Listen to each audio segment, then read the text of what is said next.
আমি একটু মানতে পারবো না, এই মোড়টা চলে গেল। এখানে বলছে দেখুন, প্রত্যেকটি শব্দ প্রচুর অর্থবহ, আমরা অর্থ জানি না, যা লেখা আছে তাই গ্রন্থে যা লেখা আছে তাই পাঠ করে দিয়েছি, শোনাচ্ছি, বলতে পারবো না। প্রত্যেকটি শব্দের অর্থ দেখবেন আপনারা। এই যে গীতাতে কৃষ্ণ কথাগুলো বলছেন, কিন্তু কোন জায়গায় কৃষ্ণ উবাচ কথাটা পেয়েছেন? পাবেন না।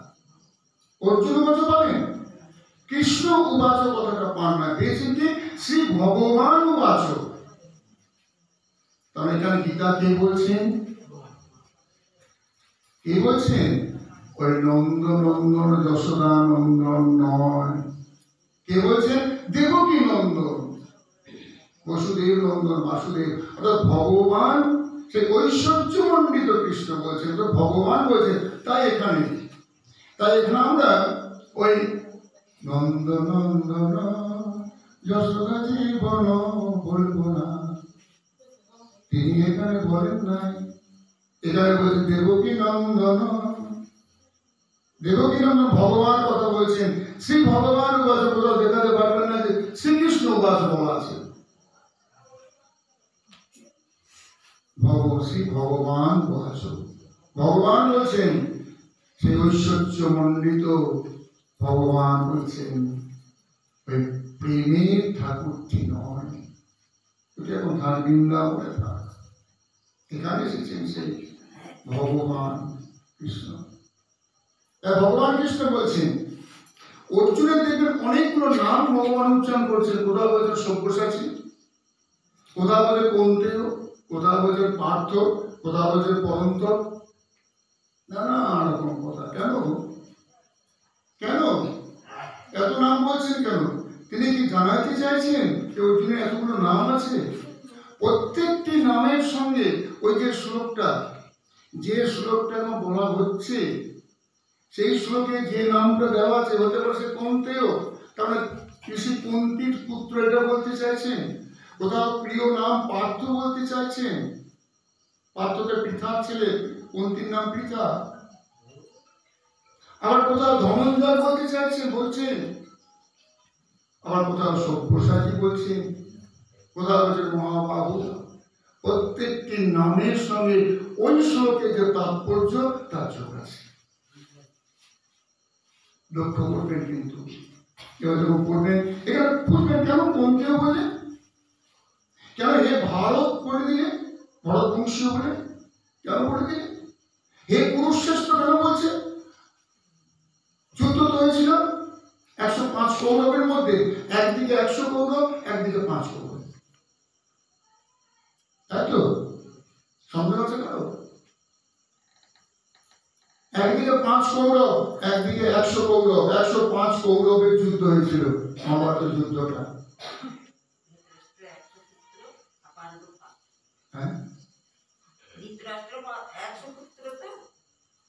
সেটা 100 ধার্তরাষ্ট্র আর 5 পাণ্ডব, 100 ধার্তরাষ্ট্র, 105 পাণ্ডব।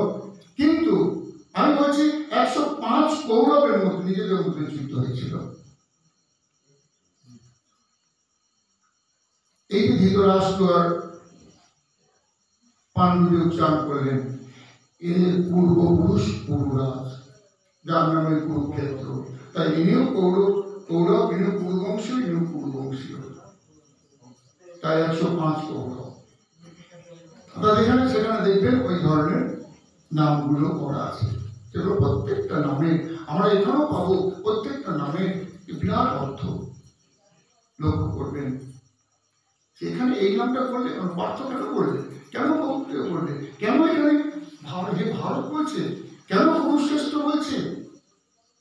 চিন্তা করবেন, কিন্তু এটা করে চিন্তা করতে হবে, প্রত্যেকটা শব্দ নিয়ে চিন্তা করতে হবে, তাহলে কিন্তু প্রচুর রস পাবেন। আর তখন গীতা ছাড়তে ইচ্ছা হবে না। এ কিন্তু ভাগবত নয় যে কিছু কাহিনী আছে, কাহিনীর মধ্যে তত্ত্ব কথা কিছু পেলাম, কোনো কাহিনী না, কোনো স্তবস্তুতি নাই। এই অধ্যায়টি বাদ দিলে, রসন অধ্যায় একটু বাদ দিলে, কোনো স্তবস্তুতি কিচ্ছু নাই, কিচ্ছু নাই। এগুলো লক্ষ্য রাখবে। থাকতেন। এখানে কিন্তু আপনার ওই মোহটা, আচ্ছা ওই মোহটা যদি চলে গেল, ওই মোহটা যদি চলে গেল, তাহলে এইবার বিচার করুন, আবার বিচার করুন, কারণ মোহ কথাটা উঠেছে যখন, আবার বিচার করুন। তাহলে কৃষ্ণ দেখলেন একে মোহটা করাতে হবে, মোহগ্রস্ত হয়ে গেছে, সব আমার হয়েছে, আমি তো ত্যাগ করাতে হবে। একে বোঝাতে হবে যে এই যে তোমার আত্মীয় সাথে যাদেরকে বলছো কেউ তোমার আত্মীয় নয়, আত্মীয়তা একমাত্র আমি, সেইটা ভগবান প্রমাণ করে দেখাবে। আর যারা এদের সাথে কেউ তোমার আত্মীয় নয়, বক্তব্য এইটাই। যুদ্ধ করলে না করলে, ভগবান কৃষ্ণ যুদ্ধ করতে বলেন না, দেখুন ভগবান যুদ্ধ করতে বলেন না, কি দায় পড়েছে ভগবানের যুদ্ধ করতে বলা? শান্তি প্রিয় ভগবান, প্রেমের ঠাকুর, তিনি কেন যুদ্ধ করতে বলতেন? তিনি নিজে গিয়েছিলেন সন্ধির প্রস্তাব নিয়ে। হ্যাঁ, সন্ধি মানে যুদ্ধ হয়েছে, কি করা যাবে, যুদ্ধ হয়েছে, তিনি অস্ত্র ধারণ করেন না, তিনি যুদ্ধ চান না। তাহলে কেন বলছেন প্রতিষ্ঠ যুদ্ধস্য, কেন বলছেন তিনি?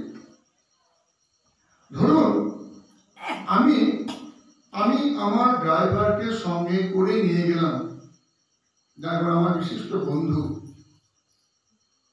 করে যাবো না, চলো কালকে উদ্যান করে গঙ্গা স্নান করতে যাবো, খুব বুঝে যাবে কথাগুলো।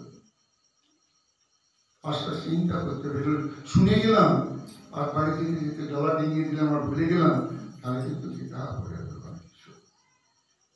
আমার উচিত ছিল, তার মানে আমার উচিত ছিল, আমি মনে করেছিলাম বলবো, তার ভুলে গিয়েছি যে সবাই যেন অবশ্যই গীতা হাতে করে নিয়ে আসেন, শ্লোকগুলো পাঠ করার সময় একটু দেখে গেলে পরে অনেক সুবিধা হয়, বা সমবেত গীতা। আমি এখানে যারা আছেন, সেখানে যারা আমাদের এই গীতা প্রচার মন্ডলীর যারা পরিচালনা করছেন, তাদেরকে আমি বলবো যে প্রত্যেককে যেন অনুরোধ করেন গীতা হাতে করে আসতে, এবং গীতা প্রবচন দেওয়ার আগে 10টি শ্লোক যেন সমবেত পাঠ হয়। কি বর্দা, এটা ভালো হয় না? সবাই পাঠ করবে, সমবেত ভাবে পাঠ হয়, তারপর প্রবচন হবে। কি বলছিলাম?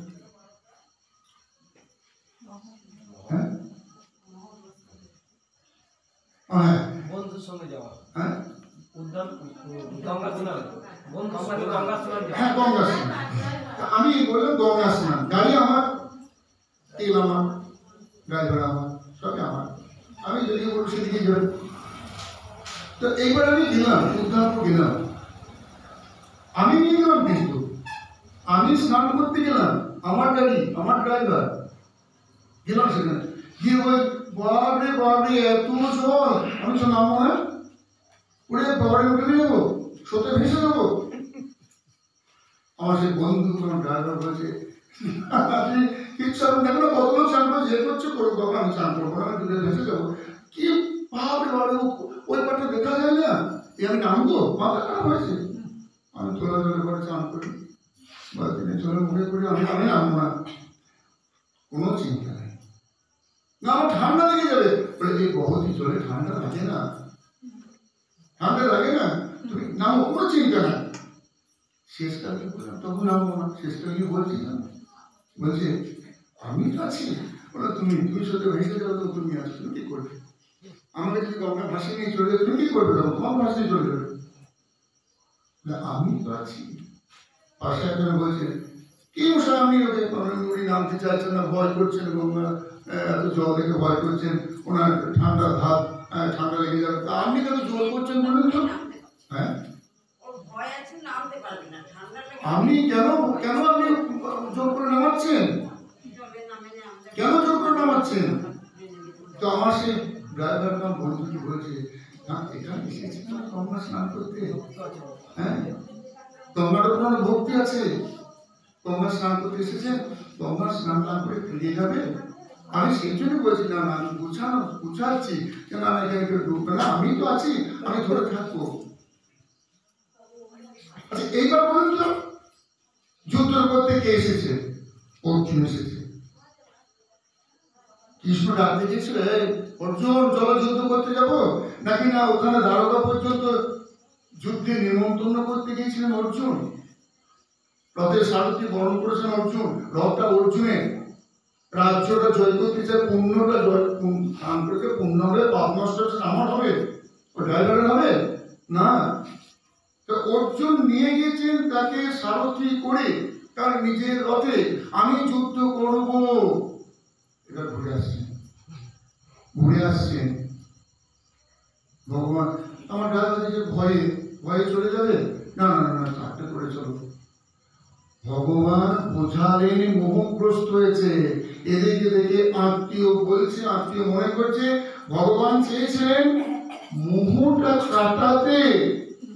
মোহ কাটানোর জন্য যে কথাগুলো বলার দরকার সেগুলো তিনি বলে গিয়েছেন। যুদ্ধ করতে পারেননি, যুদ্ধ করতে পারেননি। তো যুদ্ধ করলে আমার পাপ হবে। অর্জুন বলছে যুদ্ধ করলে পাপ হবে, এরা সব মরে যাবে। তারপরে সম্প্রদায় হয়ে যাবে, সব ক্ষত্রিয়গুলো মরে যাবে। নিজে ক্ষত্রিয় রমণীগুলো হয় ব্রাহ্মণের ঘরে যাবে, না বৈশ্যের ঘরে যাবে, না সূর্যের ঘরে যাবে। নিয়ে সংকর জাতি উৎপন্ন হবে। আর তাতে কি হবে? তাদের জল পিণ্ড লোক পেয়ে যাবে। তার জন্য আমি দায়ী হব। যুদ্ধ আমি করবো না, মানুষগুলো মানলে পাপ হবে। ভগবানের যুদ্ধ না করলে পাপ হবে। তুমি যদি যুদ্ধ না করো, অর্জুনের সর্বনাশ। যুদ্ধ করলে ওদিকে মারবো, ওই গুরুটায় অস্ত্রটা তারই সেখানে অস্ত্র দিতে, তার গায়ে তাকে আঘাত করবো। ঈশ্বরী পথি আমি ওই ওই পিতামহ যাকে আমি বাবা বলতাম, তাতেও বলতাম, তাকে আমি আঘাত করবো, মহাপাপ। আবার যদি যুদ্ধ না করি ক্ষত্রিয়, সেটাও পাপ। তাহলে দুদিকেই পাপ, যুদ্ধ করলেও পাপ, না করলেও পাপ। ভগবান বলছেন করলে কি লাভ জানো? কি লাভ? যদি কোনো মাথাটা ডুবাইতে পারো এই গঙ্গার জলে, তাহলে তোমার পাপ ফিরে যাবে। কেন? তোমার গঙ্গার উপর বিশ্বাস আছে, এটা জানি। তো সেখানে বলে দুদিকেই লাভ তোমার। বলে হত বা পাপ শশী স্বর্গ, যদি তুমি হত হয়ে যাও স্বর্গ লাভ হবে। যদি যদি মরে যাও স্বর্গ লাভ হবে। তাহলে মরে লাভ আছে। আজি মহিম, আজ তুমি জয় করো, তাহলে তুমি পৃথিবী ভোগ করবে। দুদিকে তোমার লাভ, মরলেও লাভ আর যুদ্ধ জয় করলেও লাভ। আর যদি না করো তাহলে কিন্তু মহাপাপ। এই যে ভগবানের জ্ঞানগুলো দিলেন, মোহটা নষ্ট করার জন্য। পাপ কি? স্বধর্ম ত্যাগ করাটা হলো পাপ, এটা ভগবান বলতে চাইছেন। তুমি ক্ষত্রিয়, তুমি তোমার ধর্মযুদ্ধ করা তোমার দরকার। সে অর্জুন বলছেন এই যে মোহ, তার অর্জুনের সেই মোহটা যদি এইখানে চলে গেল, মোহমান বিগত মোহ যদি বলেন চলে গেল, তাহলে আবার একাদশ অধ্যায়ে, এই অষ্টাদশ অধ্যায়ে বলেছেন নষ্ট মোহ গত সন্দেহ স্মৃতির লব্ধা করিষ্যে বচনম তব। তাহলে ওখানে আবার মোহ নষ্ট করে বললেন। মোহ তো চলে গেল, 9-10 শুনেই তো মোহ চলে গেল। 9-10 শুনেই মোহ চলে গেল। তাহলে কি তাহলে আর তো বলারও দরকার নাই। তাহলে কৃষ্ণের উদ্দেশ্য সাধিত হয়ে গেল, মোহ নষ্ট হয়ে গেছে। অর্জুন নিচে স্বীকার করেছে অয়ং বিগত, তো মোহ চলে গেল আমার। আর বলার তো দরকার নেই। কিন্তু না, এরপরে 12, 13, 14, 15, 16, 17, 18 কেন ভগবানের কাজকর্ম নাই নাকি? বসে বসে গল্প করার লোক পেলে বলে গেলেন। তখন আবার অর্জুন বলছেন হ্যাঁ আমার মোহ নষ্ট হয়ে গেছে। তাহলে এখানে মোহ যদি একবার চলে গেল, তা এই ভগবানের কথাগুলো বলতে বলতে, জ্ঞানের কথাগুলো বলতে বলতে আবার মোহ চলে এলো, সেই মোহটা ওখানে গিয়ে নষ্ট হলো। ভাববেন কিন্তু যে এখানে কোন মোহটার কথা বলা হয়েছে? এটা কি ওই মোহটা যে মোহ থেকে গীতা আরম্ভ হলো, যে মোহ থেকে অর্জুনকে বাঁচানোর জন্য গীতাটা আরম্ভ হয়েছে? সেই মোহটা কি? যে মোহর জন্য অর্জুন যুদ্ধ করছিল না, সেই মোহটা কি? এটা প্রশ্ন, এটা জানতে হবে। প্রশ্ন করতে হবে মনকে বলে, কিন্তু গীতা জানতে হবে। যদি প্রশ্ন না আসে মনে, তাহলে জানতে হবে একটু যাই শুনে আসি, বসে থেকে শুনে আসি, আমি বসে থাকবো, এটা শুনে পুণ্য হবে। পুণ্যের জন্য পূর্ণ হবে, স্বর্গে যাবো। তারপরে দিনের পুণ্যের মধ্যে প্রবেশ আবার আসতে হবে, আবার এই কাদা ঘাটতে হবে। তাই আমরা একটা পেলাম যে মদনপুরেও কেন বললেন, কারণ আমি তো সেবা পুজো পার্বণ কিছু করি নাই, আমি তো ভজনা করি নাই, সকালকে দেখেছি কত রসিকতা করেছি, তাহলে আমাকে এই এত কথা বলার উদ্দেশ্য আমার কৃপা করা, অনুগ্রহ করে অনুভব পারতাম। তিনি আমাকে বললেন এবং আমার মোহ চলে গেল। যেন আমরা এইভাবে প্রশ্নোত্তরের মধ্যে দিয়ে আমরা কি সিদ্ধান্তে আসতে পারি। ভগবানের কথাগুলো বলেছেন, তাই বলছেন মদনুগ্রহায়, আমার মোহ দূর হয়েছে। মদনুগ্রহায় অর্থাৎ আমার তো কোনো সাধনার প্রতিদানের জন্য আমি সাধনা করতে অবস্থা করেছি, তুমি তা বর দিয়েছ, কৃপা করেছো না, আমি তা তো করিনি। এই যে মোহ চলে গেল, এই মোহটা কি মোহ, কি সেই মোহ? এই মোহটা অন্য মোহ। এই মোহটা ওই মোহটা নয় যে মোহ থেকে গীতা শুরু হলো, গীতা বলতে হলো, সে মোহ কিন্তু নয়, এটা অন্য মোহ। অন্য জায়গায় তারা একটা ভুল হয়ে গেছে, সেখানে আমার আমিত্ব চলে এসেছে। সেই আমিত্বকে নষ্ট, সেই আমাকে নষ্ট করেছেন কেন ভগবান? দেখি সেটা কি, সেটা কৃষ্ণকে জড়িয়ে, ওটা তো আত্মীয় স্বজনকে জড়িয়ে, আত্মীয় স্বজনের সঙ্গে একটা সম্পর্ক নিয়ে, আর এটা কৃষ্ণকে জড়িয়ে এই মোহটা, যেটা একাদশ অধ্যায়ের শুরুতেই বললেন, যেটা আপনি শোনালে তাতে আমার এই মোহটা চলে গেল। এই মোহটা কৃষ্ণকে নিয়ে মোহ, কৃষ্ণকে নিয়ে মোহ। দেখুন বলছেন যে এই মোহ দূর হওয়ার কথা অর্জুনের মুখে পুনরায় আমরা শুনতে পাই অষ্টাদশ অধ্যায়ে, তিয়াত্তরতম শ্লোকে, নষ্টম স্মৃতির লব্ধা আমরা শ্লোকটা পাবেন। এবং সেখানে বলছে করিষ্যে বচনম তুমি যা করবে তাই করবো। এখন বলছে না, এখন হচ্ছে মোহটা চলে গেল। তো সেখানে এই যে মোহটা, এই মোহটা নিরসনের কথা বলা হয়েছে, যে মোহটা, সেটা হলো তার ধারণা ছিল যে কৃষ্ণ তারই মতো একজন মানুষ, তারই মতো একজন সাধারণ মানুষ, আমার মামার ছেলে, মামার দুটো ভাই, আমার স্ত্রীর দাদা, অর্থাৎ আমার সম্বন্ধী, আমার মামার ছেলে, আমি তার ছেলে, আমার সখা। কিন্তু কৃষ্ণকে জাগতিক কোন সম্পর্ক দিয়ে বাঁধা যায় না। এই যে কৃষ্ণ যে ভগবান, এটা জানতেন না। কৃষ্ণ আমারই মতো সাধারণ মানুষ, এইটা জানতেন। এটাই ছিল তার মোহ। আর এই যে এত কথা বললেন, নবম আগে জ্ঞান দিয়ে চলে এলেন, দ্বিতীয় অধ্যায়, তৃতীয় অধ্যায়, চতুর্থ অধ্যায়, সব অষ্টম অধ্যায় জ্ঞান দিয়ে চলে এলেন। নবম অধ্যায়ে বললেন যে তুমি দোষ দৃষ্টি সম্পন্ন নয়, তোমাকে আমি কিছু গোপন কথা বলবো। গোপন কথা বলবো, যে গোপন কথাটি কি ছিল? আমি সেই পরমাত্মা, যে অপর ব্রহ্মের কথা বলা হলো, সেই ব্রহ্ম আমি সেই অনাদি পুরুষ। আমি এই জ্ঞানটা তুমি দিয়ে দিলে। দশম অধ্যায় বললেন আমি এই, আমি এই, আমি ওই, আমি ওই। অর্জুনের তখন জ্ঞান চক্ষু খুলে গেলে কি? তাহলে আমি যাতে আমার সাংসারিক পারিবারিক যে সম্বন্ধটা বলেছিলাম, সেটা তো আমার মোহ মাত্র। ভগবান তো ধরাছড়া থাকে, কৃপা করে তিনি আমার রথের সারথি হয়েছেন, অনুভব করেন, আমাকে বড় ভালোবাসে, বড় স্নেহ করেন, বড় প্রীতি করেন। তাই এই কিছু এই মোহটি এখানে তাদের সাথে সেই মোহ দূর হয়েছে। অর্জুন পূর্ণ জ্ঞান প্রাপ্ত হয়েছেন। তিনি বুঝেছেন তিনি সখা রূপে, বান্ধব রূপে, পারিবারিক সম্বন্ধযুক্ত ভাবে যাকে পেয়ে ধন্য হয়েছেন। তিনি আসলে ওই সর্ব কারণ পরমেশ্বর ভগবান ঈশ্বর।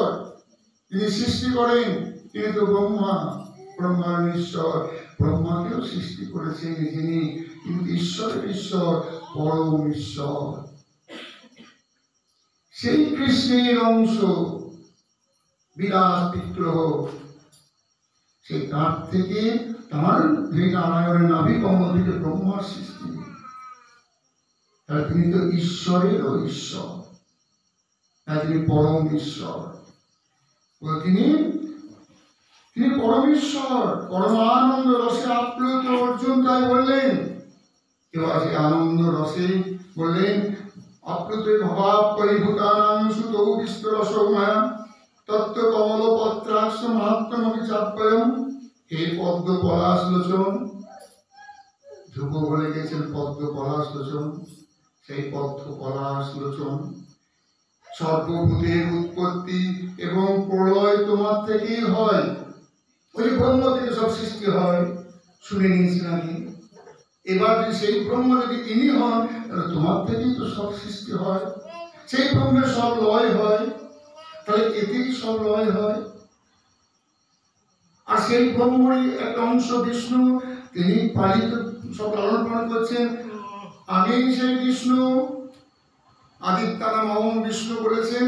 তাহলে সেই বিষ্ণু যদি পালন করে থাকে, পালন কর্তা বিষ্ণু, আর কৃষ্ণ যদি বলেন যে আমি বিষ্ণু, তাহলে কৃষ্ণ তো সেই পালন কর্তা। তাহলে এই কৃষ্ণই স্রষ্টা, এই কৃষ্ণই পালন কর্তা, এই কৃষ্ণই লয় কর্তা। রুদ্রানাম সংকর্ষাসনে তিনি যে বলেছেন, সে রুদ্র তো সংহার করেন, আবার তিনি বলছেন আমি রুদ্র। তাহলে এই কৃষ্ণ তো ব্রহ্মা বিষ্ণু মহেশ্বর, সৃষ্টিকর্তা, পালন কর্তা, সংহার কর্তা।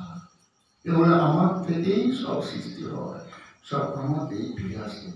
তার লয় তোমাতেই হয়, আর সৃষ্টি তোমার থেকেই হয়। তুমি তো সাধারণ মানুষ নও। তাই বলছেন যে সর্বভূতের উৎপত্তি হয়, লয় হয়, সর্বভূতকে তুমি পালন করছো। আর সেই তোমার অব্যয় মাহাত্ম্য জানলাম। কিন্তু অর্জুন যা শুনলেন, যা উপলব্ধি করলেন, তো সে তো অনাগত কালে কখন ঘটে গিয়েছে, এখন আমরা যদি বলতে পারি কোথায় কৃষ্ণ। ওই যে একজন বলে বেড়াচ্ছে না, কৃষ্ণ ওষুধ, তুলসী মিথ্যাবাদী, রাধারানী মাল বলে বেড়াচ্ছে। কিন্তু বলবে কলির ধর্ম কখন কি ঘটে গেছে, অনাগত কাল, যে কালের আসনে আসবে, সেই কালে মানুষ যদি বিশ্বাস না করে, আমি বিশ্বাস করেছি, তুমি যা বলেছ আমি বিশ্বাস করছি, কোনো সন্দেহ নাই। কিন্তু অনাগত কালের মানুষ যদি নিজেকে ভগবান বলে জাহির করে, আমি ভগবান, ওম বাসুদেব, তিনি ওরকম সংকোচ করে ঘুরে বেড়েন, আমি বাসুদেব, আমি বাসুদেব বললেন। তাই অর্জুন বললেন, যদি কেউ বলেন যে আমি ভগবান, বেশ ভালো, ঠিক আছে, এবার বিশ্বরূপে দেখাও, ওই গোবর্ধনটাকে ধারণ করে দেখাও। পুরুষ এবং অপারেশন করে নারী, পুরুষত্বে পুরুষ নারী হচ্ছে না, কিছু করতে হয় না। কোনো সার্জেন সেখানে ছিল না। সেখানে একই দেহে আয়াম দেখছে শ্যামা, আর কুটিলা দেখছে শ্যাম, তারা তো বললেন ভগবান। তাই সেদিন তাকে প্রশ্ন উঠে, তুমি বিশ্বরূপটাকে দেখিয়ে দাও তো। অনাগত কালে কেউ যদি অবিশ্বাস করে, তাহলে নিজের জন্য নয়। কোনোদিনই কৃষ্ণ, কোনোদিনই অর্জুন ওই বিশ্বরূপ দেখবো, ভগবান দেখবো, কোনোদিনই বলেন তার ইচ্ছে ছিল না। তার ইচ্ছে ছিল না, পরিস্থিতি পড়ে হয়েছে। তাই অনাগত কালে আমরা যেন কোনোভাবেই কৃষ্ণকে নিয়ে কোনোভাবে কোনো সন্দেহ প্রকাশ না করি। তাই তিনি সেই দিন এইটি বলে দিলেন, যদি আমি তোমার সঙ্গে, আমার সঙ্গে সেই রূপে আমি দেখতে পাচ্ছ, তবু হে পুরুষোত্তম, তুমি বিরাট হয়েও কেউ বিশ্বাস করবে না। সে আমরা ছোটতে পড়েছিলাম, সে তিন দৈত্যের কথা, সে আংটি দৈত্য, ঘটের দৈত্য, আংটি ঘষ দিলে দৈত্য চলে আসতো। হ্যাঁ, আবার তার থেকে বড় হলে ঘটের দৈত্যটা ঘটিতে, তার ঘটিতে ঘষা পেয়ে দৈত্য বেরিয়ে গিয়েছে, তোমার বধ করে দেবো। হ্যাঁ ঠিক আছে, আমাকে বধ করে দেবো, কোনো আপত্তি না। তবে আমি প্রশ্ন নিয়ে মরবো না, আমি প্রশ্ন নিয়ে মরবো না। আপনি বিশাল মূর্তি, ছোট ঘটিটার মধ্যে আমি ছিলেন। আমার বিশ্বাস হয় না। কে বিশ্বাস হয় না? না, আমার বিশ্বাস হয় না, মানতে চাই না। ঢুকে দেখেন, বেশ তাদের আমি আবার ঘটির মধ্যে ঢুকছি।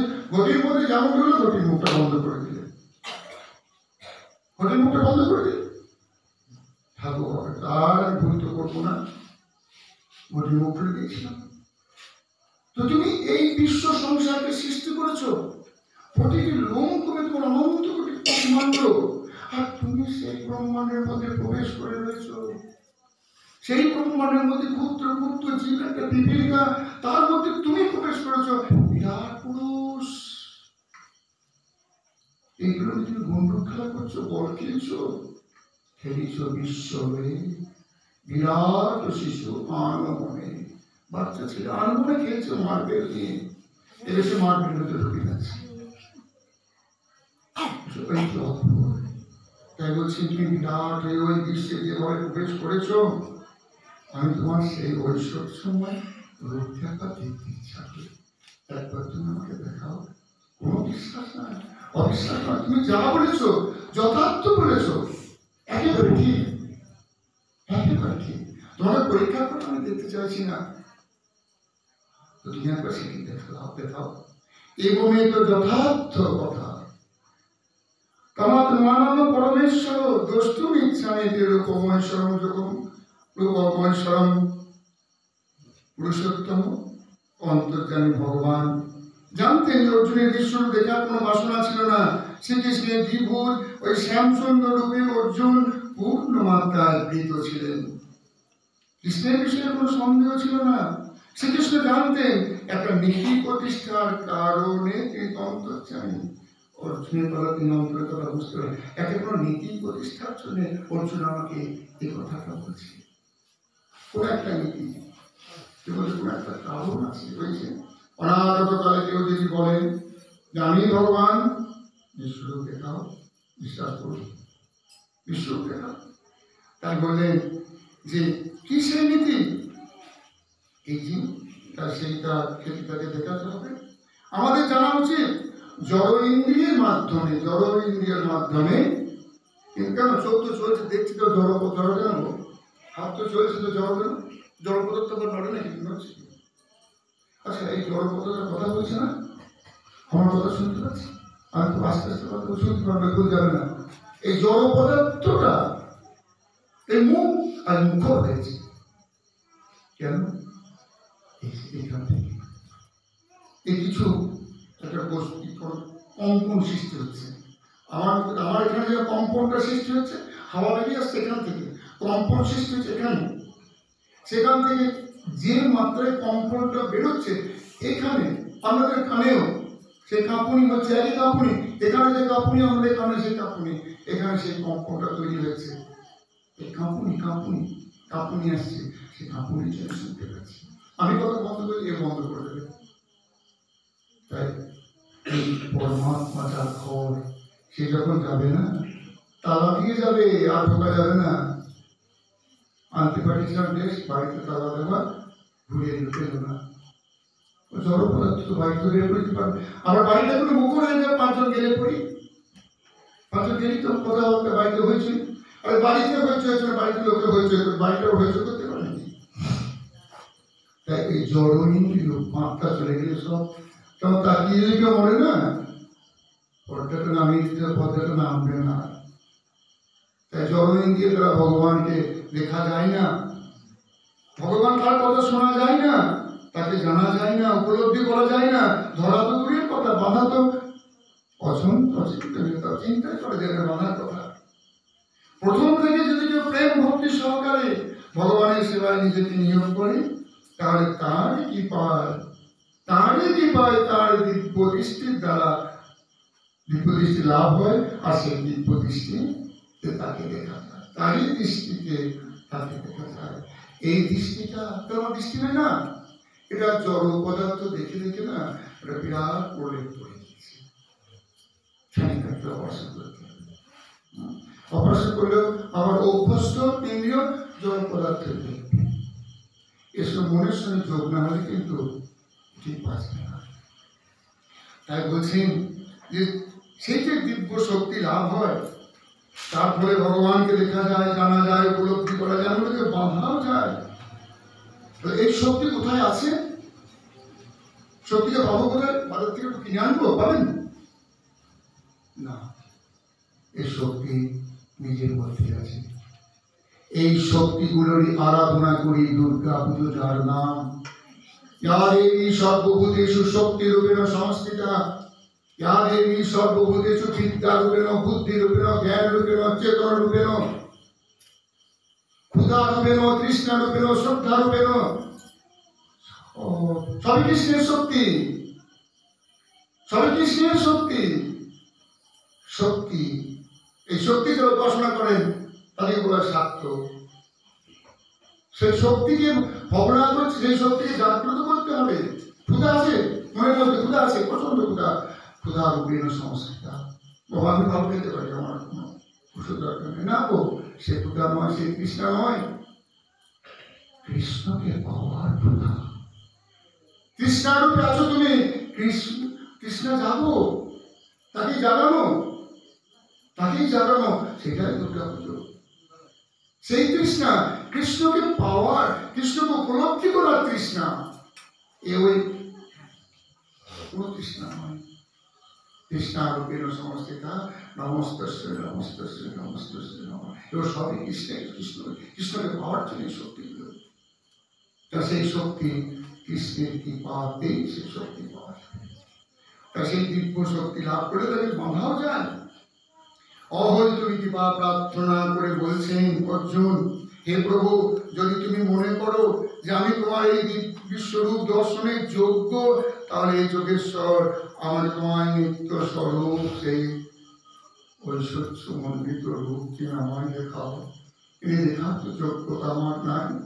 অজ্ঞানতা অন্ধতা তুমি তাদের বিনাশ করো, ঈশান মনোকম্পার্থম তুমি তাদেরই যারা সতত চিত্ত হয়ে প্রীতিপূর্বক আমার ভজন করে, তাদেরকে আমি তা করি না। আমার তো কোনো যোগ্যতা নাই। তুমি কৃপা করে, যদি অবৈধ কৃপা করে, কোনো হেতু নাই, সেটা আমাকে যদি তুমি দেখাও। এই যে এটা হলো আত্মসমর্পণ। নিজের শক্তিতে নয়, নিজের শক্তিতে নয়, তোমার কৃপায়, তোমার কৃপায় যদি আমাকে তুমি দেখাও। মন্যসে যদি তৎসক্র, আমি তাতে যদি সক্র হই, তুমি তো অন্তর্যামী, তুমি তো আমার অন্তরে বসে আমার অন্তরের ভাষা বুঝতে পারছো যে আমি এটা তোমাকে পরীক্ষা করার জন্য বলছি, মজা দেখার জন্য বলছি। অন্তর থেকে আমি ভাব দিয়ে তোমার ভাবের সঙ্গে বলছি, দেখা দাও, তুমি একবার দেখাও। কৃপা যখন করেছো, আমি যখন যা বলি তুমি তাই করো। আমি জানি না তোমাকে, তুমি তো পূর্ণ ব্রহ্ম ভগবান হয়ে আমার রথের সারথি হয়েছ, এই দায়িত্ব তুমি নিয়েছ।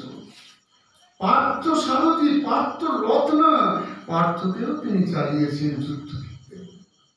পার্থ সারথি, এটা তো আমি বলতে চেয়েছি। আমাকে যদি তো বিমুখ করো না, তুমি কৃপা করে আমার অবৈধ কৃপা করে, কৃপা করার যোগ্য আমি না কিছু করি না, কোনো হেতু নয়, অহেতু কৃপা করে তুমি আমাকে দেখাও। এই যে অর্জুনের, এই যে অর্জুনের নিজেকে নিজেকে সমর্থন করা, অর্জুনের এই সুর মনে করিয়ে দেয় সেই কৃষ্ণহারা গোপীর আত্মনাথ, হে কৃষ্ণ দেখা দাও, দেখা দাও, দেখা দাও, একবার দেখা দিয়ে ওদের জীবন বাঁচাও। হা নাথ রমণ পৃষ্ঠ কোয়াশি কোয়াশি মহাভুজ, হে মহাভুজ, তুমি কোথায়? তোমার এই ভুজ দিয়ে তুমি বিশ্ব সংসারকে, তোমার সন্তানদের তুমি আগলে রেখেছো। হে মহাভুজ, যে ভুজ মহান, যে ভুজ মহান কাজ করে, সেই তো মহাভুজ। দাস্যাস্তে কি পড়ে আমি সখী দর্শয় সন্নিধি, তোমার এই দাসীদেরকে তুমি কৃপা করে কাছে এসে দেখা দাও। তুমি যদি বলো দূরে থেকে আমি দেখা দিচ্ছি, তোমরা আমার কাছে এসো, আমরা পারবো না, আমার কাছে শক্তি নাই তোমার কাছে যাওয়ার, তুমি এসো সন্নিধি, দর্শয় সন্নিধি, তুমি কাছে এসে দেখা দাও। আমরা পারবো না। হ্যাঁ, তুমি এসো, আমরা যাবো না, আমরা পারবো না, আমাদের ক্ষমতা নাই, আমাদের সাধ্য নাই তোমার কাছে যাওয়া। তুমি পারবে, কারণ তোমার যে কৃপা শক্তি আছে, অহত কৃপাও তো তুমি করো, তাই তুমি তা দেখা দাও। যাই হোক, অর্জুনের সেই প্রার্থনায় শ্রীকৃষ্ণ নিজেকে প্রকাশিত করে অর্জুনকে বললেন, দেখতে যাও, দেখো, পশ্য পশ্য মে পার্থ রূপানি, বহুবচন, আমার রূপগুলি দেখো, শত শত সহস্র হাজার হাজার শত শত রূপ তুমি দেখো, নানা বিধানি, নানাবিধ, বহু রকমের, কোনটি গোল, কোনটি লম্বা, কোনটি গেরা। গেরা বললাম কেন গো? বামন দেখবে না, বামন রূপ, বামন দেখবে না, দেখে না, নানাবিধ রূপানি, দিব্যানি, সব দিব্য রূপ, নানা বর্ণ, নানা আকৃতি, নানা বর্ণে, কেউ লাল, কেউ সাদা, কেউ হলুদ, কেউ কালো, কেউ শ্যাম, বিভিন্ন বর্ণের দেখো তুমি, বিভিন্ন রকমের দেখো তুমি, নানা আকৃতি। তাই বলেন, পশ্চামি পার্থ রূপানি শত শত সহস্রশ, নানা বিধানি দিব্যানি, নানা বর্ণাকৃতি নিচ।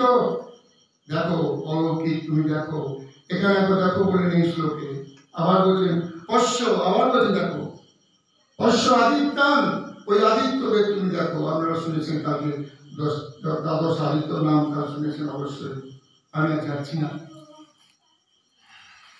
সেই দাতা মিত্র, অর্চমা এবং বিষ্ণু আছেন, সেখানে বলেছেন আদিত্য নাম অহম বিষ্ণু। তুমি জানো শুধু শুধু বিষ্ণুকে নয়, তুমি দ্বাদশ আদিত্যকেই দেখো। তুমি শুধু, আমি তো বলছি শুধু বিষ্ণুর কথা, তুমি দ্বাদশ আদিত্যকেই দেখো। আদিত্যান বহুবচন করে, আদিত্যকেই দেখো তুমি। বসুন, বসুদেব দেখো, ওই আপধুব ধরো সোম অনল অনিল প্রভাসক বত্রিশক, তাদেরকে দেখো, তাদেরকে দেখো। ওই রুদ্রান, একাদশ রুদ্র, আমি তো বলছিলাম রুদ্রান শঙ্কর চাষনি, তাহলে একাদশ রুদ্রকেই দেখে নাও। কিভাবে শঙ্করকে দেখবো? ওরে বাবা, এই তো একটা সেনা একটা ফি, আমি চাইছিলাম শঙ্করকে দেখবো, উনি তো বলছেন না, সবাইকে দেখে নাও। মরুত অশ্বিন অবশ্যিনকে দেখে নাও, 49 মরুদকে তুমি দেখে নাও। বহুনি অদিষ্ট পূর্বাণী পশ্চ আশ্চর্যানি ভারত, যা তুমি, যা অদিষ্ট তোমার আগে তুমি আগে দেখোনি, আশ্চর্য সব তুমি দেখে নাও। কোথায় যাব? বৃন্দাবনে যাব, ওই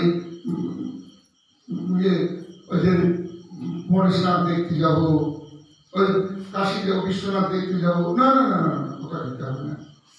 ইহ একস্থং, এক জায়গায়। এই যত সব দেখতে বলছি না, আমার দেহের এক জায়গাতে তুমি সব দেখে নাও, তোমার কোথায় যেতে হবে না, আমার দেহের দেখে নাও। ইহ একস্থং জগৎ কৃষ্ণ প্রসাদ্য সচ, আবার বলে পশ্য পদ্য সচরাচরণ, যারা চলে, যারা চলে না, চর অচর সবকে তুমি দেখে নাও। আবার বলে পশ্য, তিনবার বলে পশ্য বলা। ইহ একস্থং জগৎ কৃষ্ণ প্রসাদ্য সচরাচরণ, মম দেহে গুড়াকেশ যচ্চ অন্যদ্রষ্টুমিচ্ছসি, আমারই দেহে দেখে নাও, আমারই দেহে দেখে নাও। আর যদি অন্য কিছু দেখতে চাও, অন্য দ্রষ্টুম, অন্য কিছু দেখতে ইচ্ছসী, সেটাও দেখে নাও। অন্য কি দেখবো? সবই তো তুমি, তুমি বাদে কি দেখবো? না, তুমি যে বলেছিলে যে যদি বা জয়েম জয়েম, আমরা জয় করব না ওরা জয় করবে, সেটা কি করে জানবো? তুমি সেটা দেখতে চাও? এই যুদ্ধের ভবিষ্যৎ দেখতে চাও? অতীত দেখো, বর্তমান দেখো, যদি ভবিষ্যৎও দেখতে চাও, তোমার ভবিষ্যৎ দেখতে চাও, তুমি দেখে নিতে পারো। ভূত ভবিষ্যৎ বর্তমান তুমি সব আমাকে দেখে নাও। যদি অন্য কিছু দেখতে চাও, যদি তুমি ভবিষ্যৎ দেখতে যুদ্ধে কারা জয়ী হবে, কারা পরাজিত হবে, কে কিভাবে কাকে হারাতে হবে, যদি দেখতে চাও দেখে নিতে পারো, দেখে নাও। তবে হ্যাঁ, তোমার ওই বর্তমান চক্ষু দ্বারা কিন্তু হবে না। জাগতিক বস্তু দেখে দেখে ওই চোখটি এমন হয়েছে না, ওতে কিন্তু তুমি দেখতে পাবে না। তাই আমি তোমাকে দিব্য চক্ষু প্রদান করছি। তুমি আমার সেই অচিন্ত যোগৈশ্বর্য, এই দিব্য রূপ তুমি দিব্য চক্ষুতে দেখো। আমি সেটা দিচ্ছি। নতুন সৎকর্ষে দ্রষ্টু মনে নৈব সচক্ষুষা দিব্যং দদামিতে চক্ষু পশ্য। আবার পশ্য আমাকে বলবেন, 4 বার পশ্য পশ্য, দেখো দেখো দেখো দেখো। কেন বারবার বলছেন? কেন বারবার কেন বলছেন? কোন অর্থ নেই? বারবার বলছেন কোন অর্থ নেই, বলে যাচ্ছেন। আমাকে বলে যে দাদা কাজ সকালে আমার একবার আসবেন। হ্যাঁ গো আসবো। আবার রিপিট করে, দাদা আসবেন তো? হ্যাঁ গো আসবো আসবো আসবো। তারপরে একবার বলি তো আসবো আসবো আসবো। কেন বললাম? দৃঢ় করার জন্য, দৃঢ়তার জন্য আসবোই। তিনি বারবার বলছেন, মানে তার আগ্রহটা জাগিয়ে তুলছে। দেখো দেখো দেখো, দেখতে পাচ্ছেন কিছু। আবার তিনি তো যখনই দেখো বলে দিয়েছেন তখনই তিনি তো রূপ ধরে নিয়েছেন, কিন্তু অর্জুন কিছু দেখতে পাচ্ছেন না। পাচ্ছেন না মানে যেটি এতক্ষণ দেখছিলেন সেটিও নাই, অর্থাৎ সেই সারথিটিও নাই। সারথি থাকতে সারথি নাই, কিন্তু এখন ঈশ্বরের ধারণ করে বসে আছে ওই মূর্তি, ওই সারথি। সারথি যেটি আমার হাতে ছিল সেটিও আমার গেল, আর আমি কিছু দেখছি না। পর্যন্ত বিভ্রান্ত।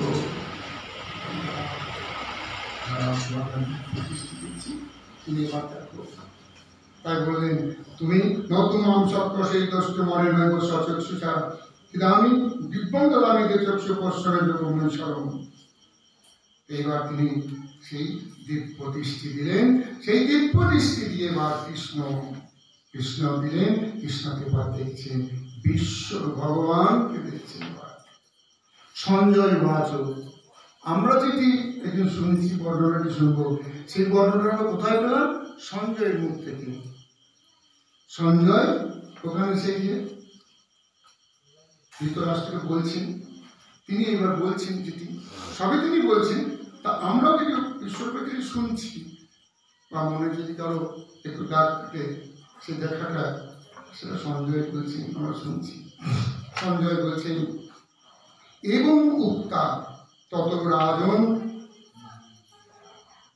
মহাযোগেশ্বর হরি দর্শয়ামাস পার্থায় পরমরূপমৈশ্বরম। হে রাজন, এইভাবে বলে মহাযোগেশ্বর ভগবান শ্রীকৃষ্ণ অর্জুনকে বিশ্বরূপ দেখালেন। অর্জুন দেখলেন না, অর্জুনকে দেখালেন। কর্তাকে অর্জুন দেখতে চেয়েছিলেন, কর্তারও কর্তাকে দেখালেন। যিনি দেখালেন তাই অর্জুন দেখলেন। অর্জুন এখানে কর্মভাগ চলে দিয়েছে। তাই বলছেন দর্শয়া মাস দেখালেন, সেই রূপ তিনি দেখালেন। এবার অর্জুন কি দেখছেন? অর্জুন সে দেখছেন, বর্ণনা করছেন সঞ্জয়।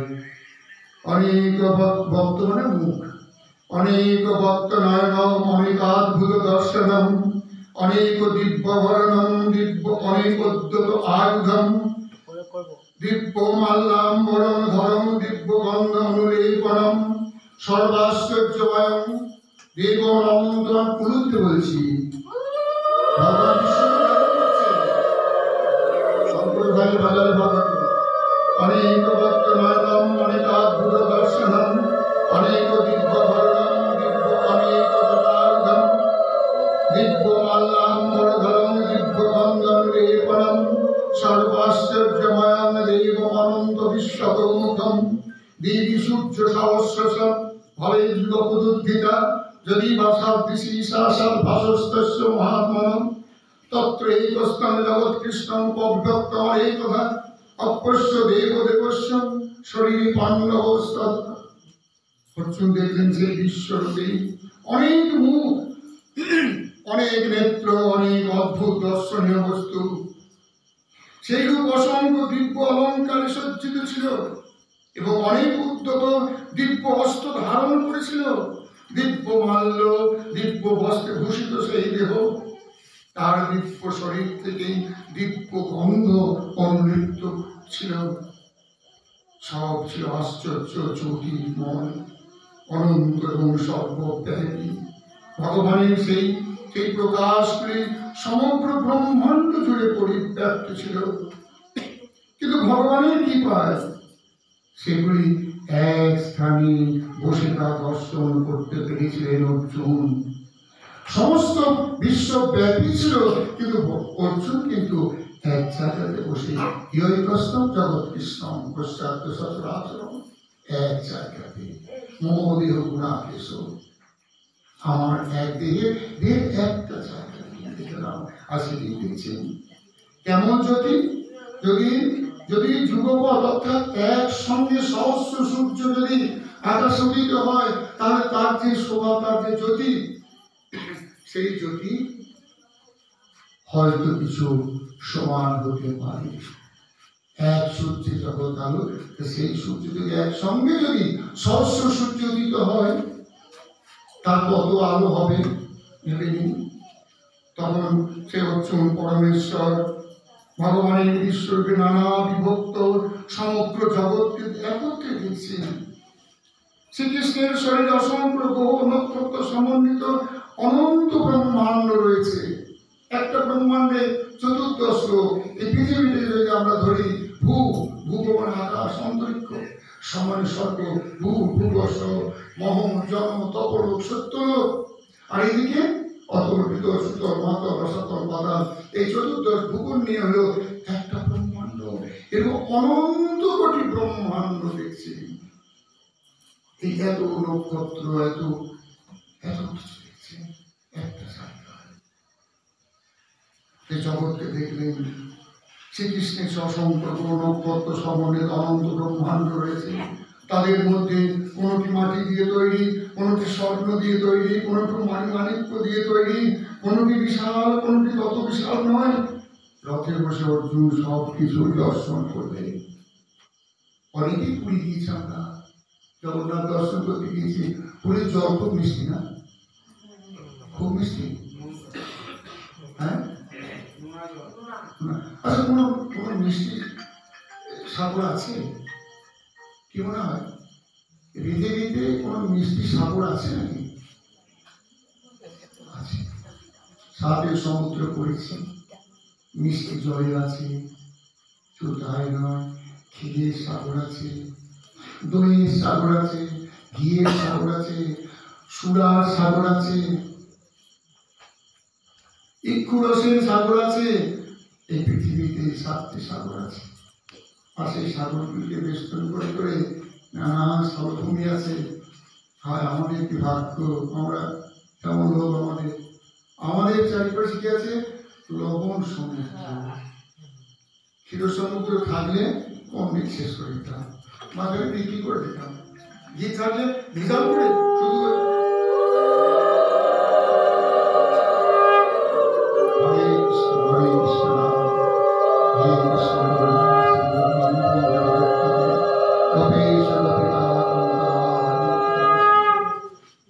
আমরা লবণ সমুদ্রে পড়েছিল। আমাদের ভাগ্য হয় নাই ওই নদী, যুদ্ধ, ভিতর সর্দি, মিষ্টি জলটাও যদি পেতাম তাও হতো না। লবণ সমুদ্র আমাদের যেমন চরিত্র, তেমনি আমরা এখানে এসে পড়েছি। তাই বলছেন এই রথে বসে সেই অর্জুন সবকিছু দেখছেন। তাই ব্রহ্মাণ্ড কোনটি সোনা, কোনটি রূপো, কোনটি মাটি দিয়ে তৈরি। তত সব বিশ্বয় আবিষ্ট দিয়েছেন, তত সব বিশ্বয় আবিষ্ট হৃষ্ট রোমা ধনঞ্জয়। রোম খারাপ হয়ে গেছে। ধনঞ্জয়, এই দেখুন আমার একটা নাম ছিল ধনঞ্জয়, বীর, যিনি কুবেরকে জয় করে, ধনপতিকে জয় করে, যিনি সেই শত শত সেই সোনার চাপা, কনক চাপা দিয়ে শিবকে পুজো করেছিলেন। সেই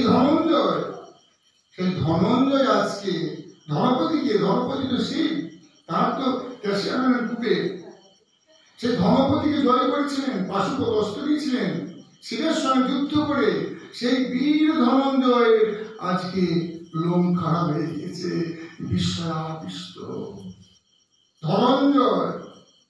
এখানে এখানে পার্থ বলে, পার্থ তো স্নেহেরটা, তুমি বীর ধনঞ্জয়, তার লোম খারাপ হয়ে গেছে।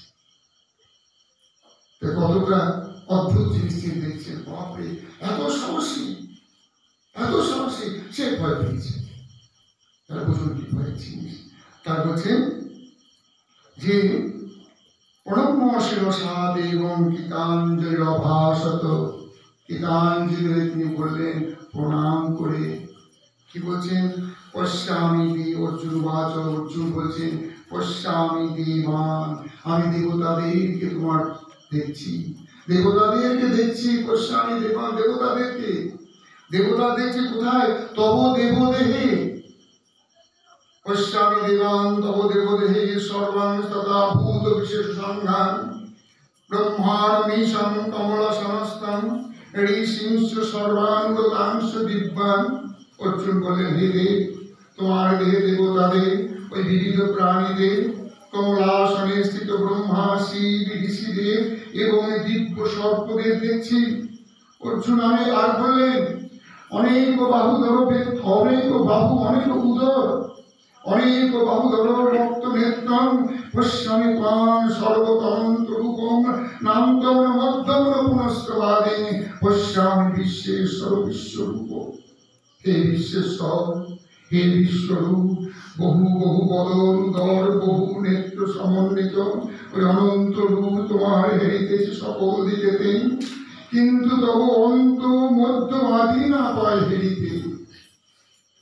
কিরিটিনং গদিনং চক্রিনং চতের রাশিং সর্বত দীপ্তিমন্তং পশ্যামি ত্বাং দুর্নিরীক্ষং সমং তার দীপ্তনলার পদুতিমপ্রমেয়ং। কিরীট শোভিত মস্তক, গদা চক্রধারী, তেজ পুঞ্জ রূপ প্রদীপ্ত অনল মার্তণ্ড সমপ্রকাশ, দুর্দর্শনীয় অপরিচ্ছেদ্য তোমায় করিতেছি নিরীক্ষণ চতুর্দিকেতে। যেদিকে চাইছি সেদিকে দেখছি, মার্তণ্ড সূর্যের মতো, সূর্যের মতো দুর্দর্শনীয়, যা দেখা যায় না, দর্শন করা যা কঠিন, অপরিচ্ছেদ না, এখানে একটু ওখানে একটু নয়, সর্বত বিশ্ব জুড়ে আমি তোমায় দেখছি।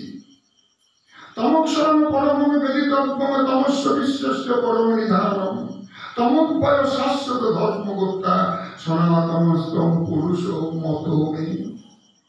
ওই মুমুক্ষগণের জ্ঞাতব্য তুমি অক্ষর পরম ব্রহ্ম, এই বিশ্বের তুমি পরম আশ্রয়, অব্যয় তুমি, আদি অন্তরহিত, সনাতন ধর্মের পালক তুমি, সনাতন পুরুষোত্তর এই অভিমত মোর।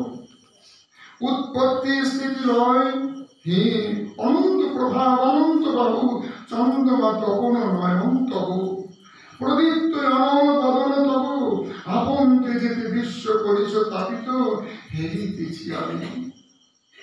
কি দেখছি?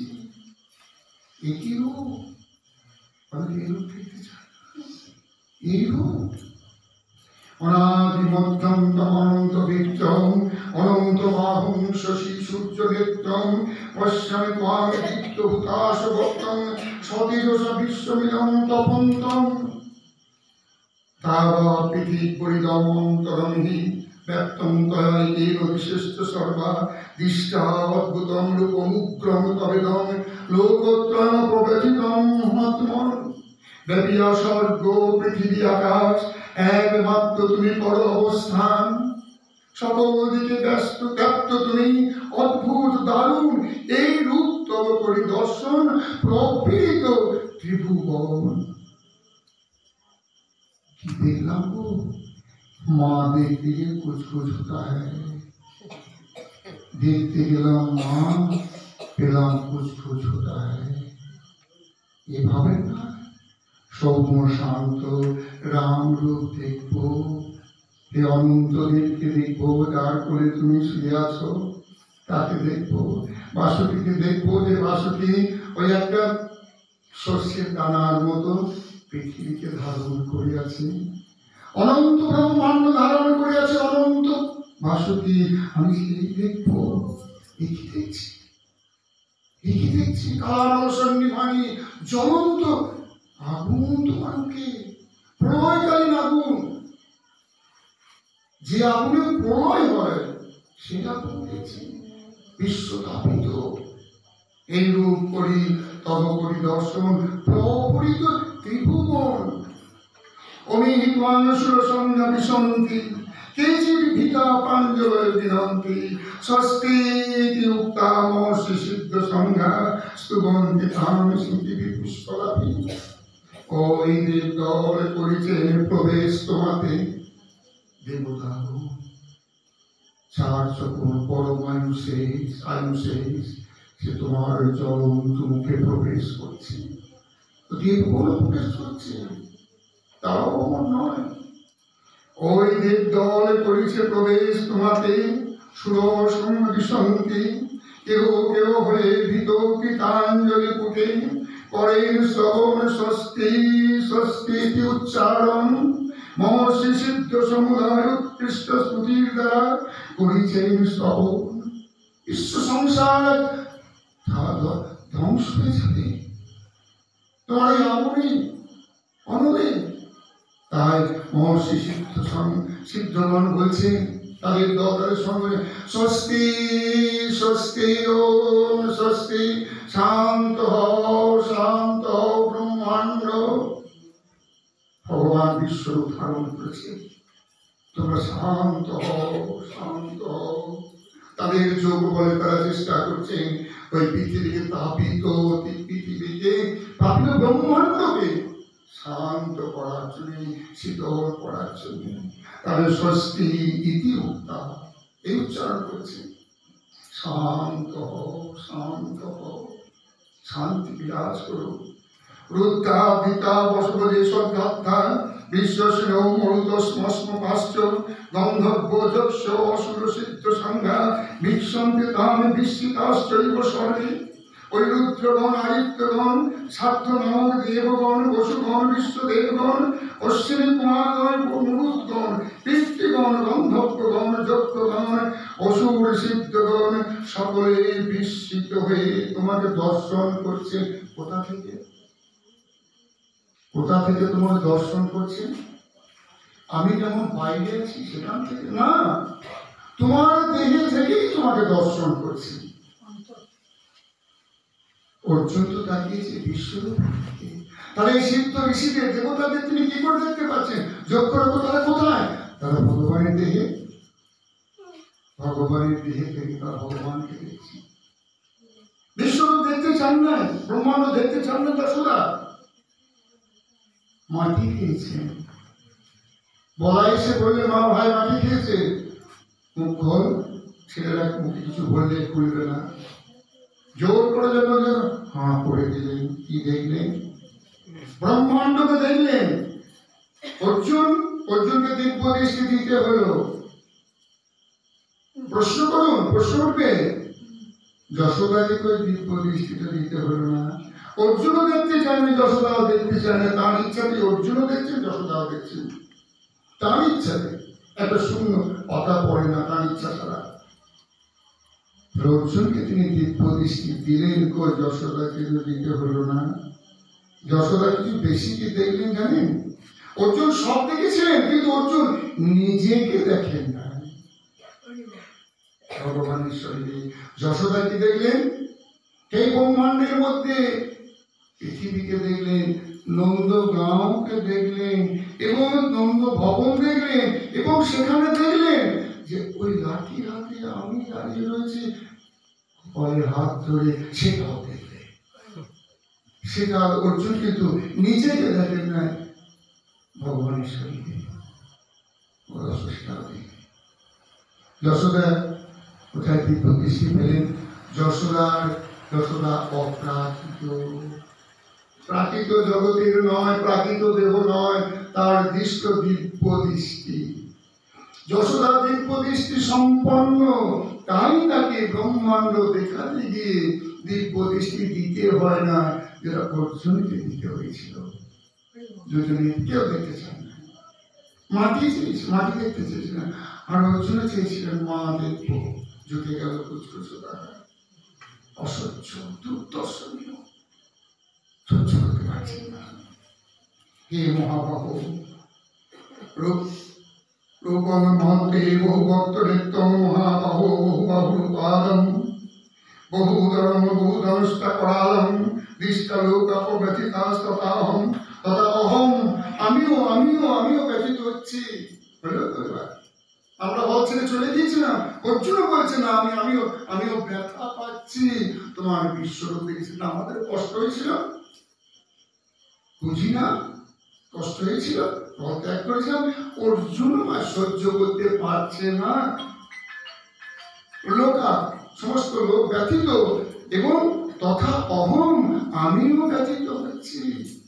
তাহলে অর্জুন বিশ্বর উপরে ব্যথিত হচ্ছে, এই দেখতে চেয়েছেন অর্জুন।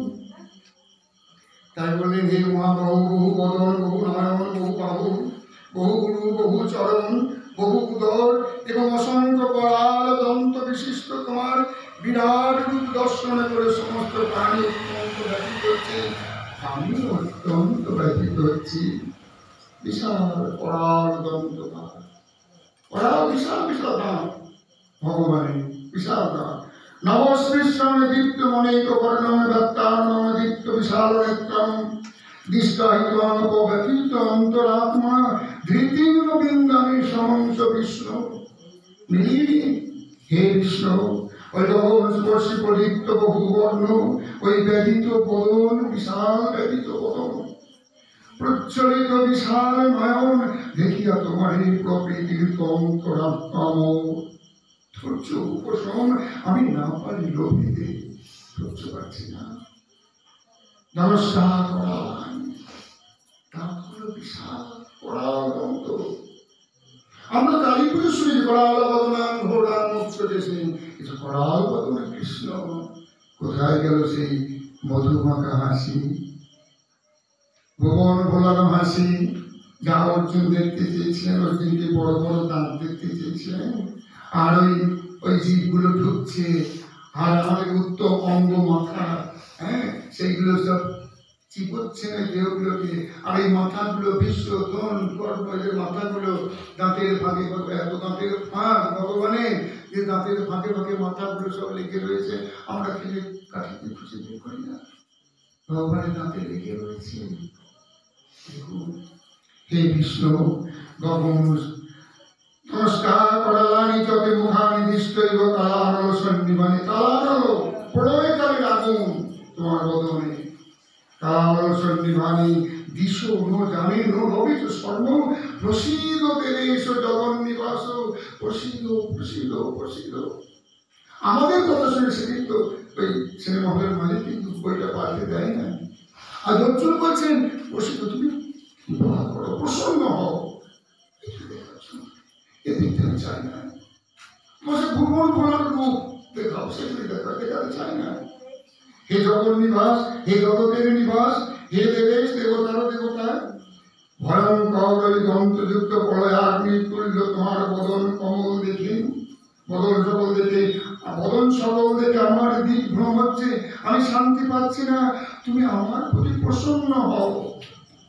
অমিচতাং ধৃতরাষ্ট্রস্য পুত্রা সর্বর সহ এব বলিপাল সংঘই বিশ্বদোন সুত পুত্র তথাসৌ সহাস্মতি ঐরবিদত মুখ্যই বক্তানিরে তরমানা বিশন্তি নমস্কার করানি ভয়ানকানি কেচির বিলগ্ন দশনান্তরেষু সন্ধিসন্ধি চূর্ণিত রুত্তমান বই ওই নরপতি কংসহ ধৃতরাষ্ট্রের তনয় সকল বিশ্ব দ্রোণার সুত পুত্র আমাদের মুখ্য যোদ্ধাগণের সহিত সত্তর হইয়ে ধারিত ভীষণ দশন ভয়ানক তোমার বদন সমূহে করিতেছে প্রবেশ, চূর্ণিকৃত কাহার মস্তক, কেহ বা সংশ্লিষ্ট তব দশন সন্ধিতে।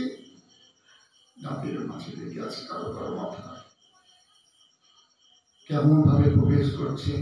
ধীরে ধীরে ধীরে ধীরে প্রবেশ করছেন না, ধীরে ধীরে প্রবেশ করেন নাই। যথা নদীনাং বহবঙ্গ বেগা সমুদ্র নিভাবে উপলবন্তি তথা তবামি নরলোক বিরাবিশন্তি ভক্তানি অভিনি জ্বলন্তি। বহু পথে যে নদী প্রবাহিত অনেক নদী জল প্রবাহ হইয়ে সমুদ্রের অভিমুখ প্রবেশ করে পারাবারে, তেমনি এই যোদ্ধা বীর সমুদয় পর্বত প্রদীপ্ত তোমার বদন সমূহে করেছে প্রবেশ। দুপুর ভাসিয়ে নদীগুলি ছুটছে, কেমন ছুটছে? কোথায় না ওই সাগরে মিশে যেতে। এই নিপুতি এইসব এই সমস্ত ভূতান সমস্ত কিছু সেই বেগে ছুটছে ওখানে গিয়ে তাদের পরিসমাপ্তি ঘটাবার জন্য। আর তুমি বদন বিস্তার কেন কেন তারা ছুটছে যাচ্ছে কেন? না লিখতে পারে যথা প্রদীপ্তং জলনা পতঙ্গা বিশন্তি নাশায় সমৃদ্ধ বেকার তথৈব নাশায় বিশন্তি লোকা স্তবাপি ভক্তানি সমৃদ্ধ বেকার। কেন? যেমন যে জন্য যে কারণে পতঙ্গকুল হয়ে বেগবান মরণের তরে প্রবিষ্ট হয় জ্বলন্ত অনলে, তেমনি মহাবেগে লোক সমুদায় বিনষ্ট হইতে করিছে প্রবেশ তব পদধূলি করে। আর তুমি কি করছো? ভগবান কি করছেন? লেলিচ্ছ্বাসে আমরা যেমন দাঁতের কাছে জিহ্বা দিয়ে দিয়ে দাঁতের কাছে খাদ্য বস্তুকে নিয়ে যাই শিববার জন্য। লেলিচ্ছ্বাসে বসমান সমন্তাদ লোকান সমগ্রান বদনৈ জলদ্বি তেজবিরা পূর্য জগৎ সমগ্রম ভাসন্ত প্রাপ তপন্তি বিষ্ণু। হে বিষ্ণু, হে জগতের ধারক, তুমি তোমার জ্বলন্ত মুখ গহ্বরে দ্বারা সকল লোককে গ্রাস করছো। তোমার তেজ রাশির দ্বারা সমগ্র জগৎকে আবৃত করে সন্তপ্ত করছো। পিতার জ্বালায় বিশ্ব সংসার স্থাপিত। ভগবান প্রতিজ্ঞা করেছিলেন তিনি অর্জুনকে অত্যন্ত কৌতূহল উদ্দীপক কিছু দেখাবেন। আশ্চর্য বলেছেন, আশ্চর্যময় দেখো দেখাবেন। এখন অর্জুন দেখছেন তার বিপক্ষীয় রথী মহারথীগণ বিশ্ব তখন কর্ণ পর্যন্ত মৃত্যুবরণ করছেন। শুধু বিপক্ষীয় নয়, অর্জুন দেখেন তার পক্ষেও মহারথীদেরও মৃত্যু হচ্ছে। এর থেকে বোঝা যাচ্ছে কুরুক্ষেত্রে সমবেত প্রায় সকলেরই মৃত্যুর পর অর্জুনের জয় অবশ্যম্ভাবী। অর্জুনের জয় কিন্তু এমনই হবে না, নিজেদের যোদ্ধারাও ঢুকছে প্রবেশ করছেন দেখছেন। তাই জয় কিন্তু আমাদের পক্ষেও অনেক হারাতে হবে, তবে আমি জয় পাবো। বলেছিলেন তো যদি কিছু দেখতে চাও আরো কিছু দেখো। তিনি বললেন তুমি দেখতে না চাইলে আমি পরে দেখিয়ে দিচ্ছি, দেখো। কুরুক্ষেত্রে যুদ্ধ লয় অর্জুনকে অনেক ত্যাগ স্বীকার করতে হবে। পরিণাম দেখে বুঝে চিন্তা করলেন অর্জুন ভগবানের কি অভিপ্রায় কি? কেন ভগবান এরকম কথা বললেন? এরকম কি দেখাচ্ছেন তিনি আমাকে? বললেন ভগবানের অভিপ্রায় কি? ধ্বংস করে তার কি প্রয়োজন সাধিত হবে? তাই অতি ভীত হয়ে তিনি জানতে চাইলেন ভগবান কৃষ্ণের অভিপ্রায় কি? কি তুমি দেখাচ্ছ? তুমি কি দেখাচ্ছ? সব তোমার জ্বলন্ত মুখে প্রবেশ করছে, তুমি কি দেখাচ্ছ? কি তোমার অভিপ্রায়? তাই অর্জুন বললেন আখ্যায়ী, বর্ণনা করো। আখ্যায়ী মেঘ ভবান উগ্র রূপ নমস্তুতে দেববর প্রসীদ বিজ্ঞাতুম ইচ্ছামি ভবন্ত মাধ্যম নহি প্রজানামি তব পরিত্তে। কে তুমি হে উগ্র মূর্তি দাও পরিচয়? কে তুমি? নমি পরে দেববর হও হে সদয়।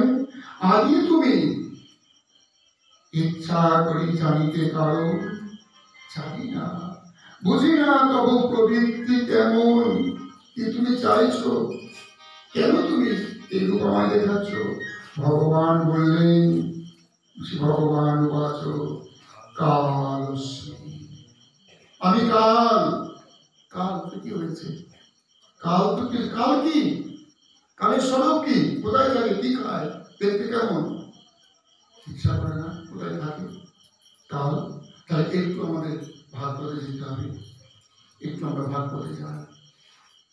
সেই ভাগবতের তৃতীয় স্তম্ভে 29 অধ্যায়ে দেবহূতি, মাতা দেবহূতিকে ভগবান কপিলদেব, তিনিও একটি অবতার, ভগবানের অবতার, কপিলদেব মাকে দীক্ষা দিয়েছিলেন। তিনি বলছেন যে এই কাল বললেন যে ভাগবতে উৎসাহ বলেছেন, এই কাল কি এর স্বরূপ, কি এর প্রভাব, কোথায় এর নিবাস, কোথায় বাস করে তিনি, কোথায় কর্ম সম্পাদন করেন, কোথায় কর্ম করেন, এই কালের সঙ্গে জীবের সম্পর্ক কি? ভগবান একটা কথা বলেন, কালস্মি, আর একটু ভয় পেয়ে গেলাম। কি কাল? আজকের পরে কালকে সেই কাল, কালস্মি, আমি কাল। তিনি ভগবান কপিলদেব বললেন, এতৎ ভগবত রূপম ব্রহ্মণ পরমাত্মন পরম প্রধানম পুরুষ দৈব কর্ম বিচেষ্টিতম। এই যে ভগবান পরমাত্মা, পরম ব্রহ্মের সেই অদ্ভুত প্রভাব সম্পন্ন, এই জাগতিক এত পদার্থ রয়েছে, এই পদার্থ নানা বৈচিত্র্যময়, কোনটার সঙ্গে মিল নাই, নানা বৈচিত্র্যময়। কেন? তার হেতুগুলিও আলাদা, হেতুগুলিও তার আলাদা। একটি কুকুর জন্মগ্রহণ করেছিল, প্রাণী, জীব, মানুষ, জীব, মানুষের মধ্যেও পার্থক্য রয়েছে। দেখুন, ধনী আবার কেউ অন্য সংস্থান হয় না। এই বৈচিত্র্যময় কালের প্রভাবে প্রকৃতি এবং পুরুষ এই রূপ, আবার এই কাল এদের থেকে পৃথক বটে। যেমন আমরা দেখবেন তখন 15 অধ্যায় পুরুষোত্তম যোগ, খড় পুরুষও নয়, আমি অক্ষর পুরুষও নয়, তাদের উপরে আরেকটি পুরুষ, তিনি হলেন পুরুষোত্তম। বিশদ ব্যাখ্যা সেখানে শুনবেন। নানাবিধ কর্মের যে মূলীভূত অদৃষ্ট, সে অদৃষ্ট কাল। আমরা কালের প্রভাবে চলেছি। এই কালের কাছে কেউ প্রিয় নয়, কাল কাউকে কিন্তু ছেড়ে দেবে না। কেউ প্রিয় নয়, কেউ শত্রু নয়, কেউ বান্ধব নয়, সর্বদা সব কিছুর উপরে সাবধানে লক্ষ্য রেখে থাকেন এই কাল। এবং নিজ স্বরূপভূত ভগবান, আমরা কে? আমরা কারা? পরমাত্মার অংশ, আমরা ব্রহ্মের অংশ। ভুলে গিয়েছি আমরা, স্বীকার করি না, বিস্মিত হয়েছি। নিয়ে ভোগ স্বরূপ প্রমোদে পতিত হয়েছি, তাদেরকে এই কাল সংহার করে। এই কালের ভয়ে বায়ু প্রবাহিত হয়, বাতাস দাঁড়িয়ে থাকতো, কালের ভয়ে বায়ু প্রবাহিত হয়, সূর্য উত্তাপ দান করে, ইন্দ্র বায়ু বর্ষণ করতে বাধ্য হয়, এর ভয়ে ওই নক্ষত্রগণ দীপ্ত হয়। ভয়াত বাতি বাত অয়ং সূর্য তপতি ভয়াত বর্ষতে দেব ভগবান বাতি তার ভয়ে। শুধু তাই নয়, এর ভয়ে ভীত হয়ে ওই ঔষধি লতা বৃক্ষাদি ফল ফুল উপহার দেয় এই কালের ভয়ে। এই ভয়ে নদী প্রবাহিত হয়, নদী দাঁড়িয়ে থাকতো, নদী প্রবাহিত হয়, বেলাভূমি অতিক্রম করতে পারে না সাগর, যতই বড় ঢেউ আসুক, ওই বেলাভূমি পার সে অতিক্রম করতে পারে না। অগ্নি প্রজ্বলিত হয়, আগুন জ্বলত না, এই কালের ভয়ে অগ্নি প্রজ্বলিত হয়। পর্বতের সাথে পৃথিবী জলমগ্ন না হয়ে অবস্থান করছে। পৃথিবীর তো একবার স্থল, 3 বার জল, যে কোনো সময় তো জলভাগ স্থলভাগ না পারবে না। কালের ভয়ে, কালের পরিচালনায় চলছে। এই কালের শাসনে আকাশে ওই প্রাণীগণ শ্বাস প্রশ্বাস চালাচ্ছে, ওই পাখিগণ সেখানে তারা আশ্রয় নিয়েছে। অনেক পাখি আছে, একটা পাখি আছে যে ডিম পাড়তে পারতে ছা হয়ে উড়ে যায়, আকাশেই থাকে। সেই কালের প্রভাবে তাই এই দেবগণ এই কালের ভয়ে সপ্তাহে গুণের ওই নিয়ন্তা বিষ্ণু প্রমুখ দেবগণ, বিষ্ণু দেবগণ, কৃষ্ণের ভগবান, সেই দেবগণ যাদের অধীনে এই চরাচর বিশ্ব সংসারের যার যেটি দায়িত্ব, তিনি সেই দায়িত্ব পালন করছেন, ইন্দ্র জল দিচ্ছেন, বরুণ বাতাস দিচ্ছেন, কেন? কালের ভয়ে দিচ্ছেন, কালের প্রভাবে। আবার সেই কাল হলেন তাদের বিনাশকারীও, যার যখন সময় হয় কাল তাকে গ্রহণ করে নেন। ইনি পিতার দ্বারা কাল, পিতার দ্বারা পুত্রকে উৎপন্ন করে জগৎ সৃষ্টি করছেন, আবার নিজের সংহার শক্তি মৃত্যুর দ্বারা জমেরও মৃত্যু সাধন করছেন। এই কালে নিবাস কোথায়? কোথায় থাকে? কর্ম তো বুঝলাম, চরিত্র বুঝলাম, থাকে কোথায়? এই কালের নিবাস সম্বন্ধে বলা হয়েছে শ্রীমদ্ ভাগবতে ৩য় স্কন্ধ ২৯ অধ্যায়ে ৩৮ নম্বর শ্লোকে, যে অন্ত প্রবিশ্য ভূতানি ভূতৈরখিলাশ্রয় সবিষ্ণবাধি যজ্ঞ অশোক কাল কলয়তা প্রভু। নিখিল ব্রহ্মাণ্ডের আশ্রয় স্বরূপ কাল, নিখিল ব্রহ্মাণ্ডকে যিনি আশ্রয় দিয়েছেন সেই কাল সমস্ত প্রাণী বর্গের মধ্যে প্রবিষ্ট হয়ে আছে, বাইরে নয়, বাইরে নয়। তারই সৃষ্টির মধ্যে, প্রাণীর মধ্যেই তিনি সেখানে বসে আছেন। তিনি যেমন তার আত্মভাবস্থ জ্ঞান উদ্দীপনা ভাষ্যটা, তিনি যেমন জ্ঞান প্রদীপ জ্বালাচ্ছেন অন্তরে থেকে, অন্য কোথা থেকে নয়, তিনি অন্তর থেকে আলো অন্তরেই বাস করছে।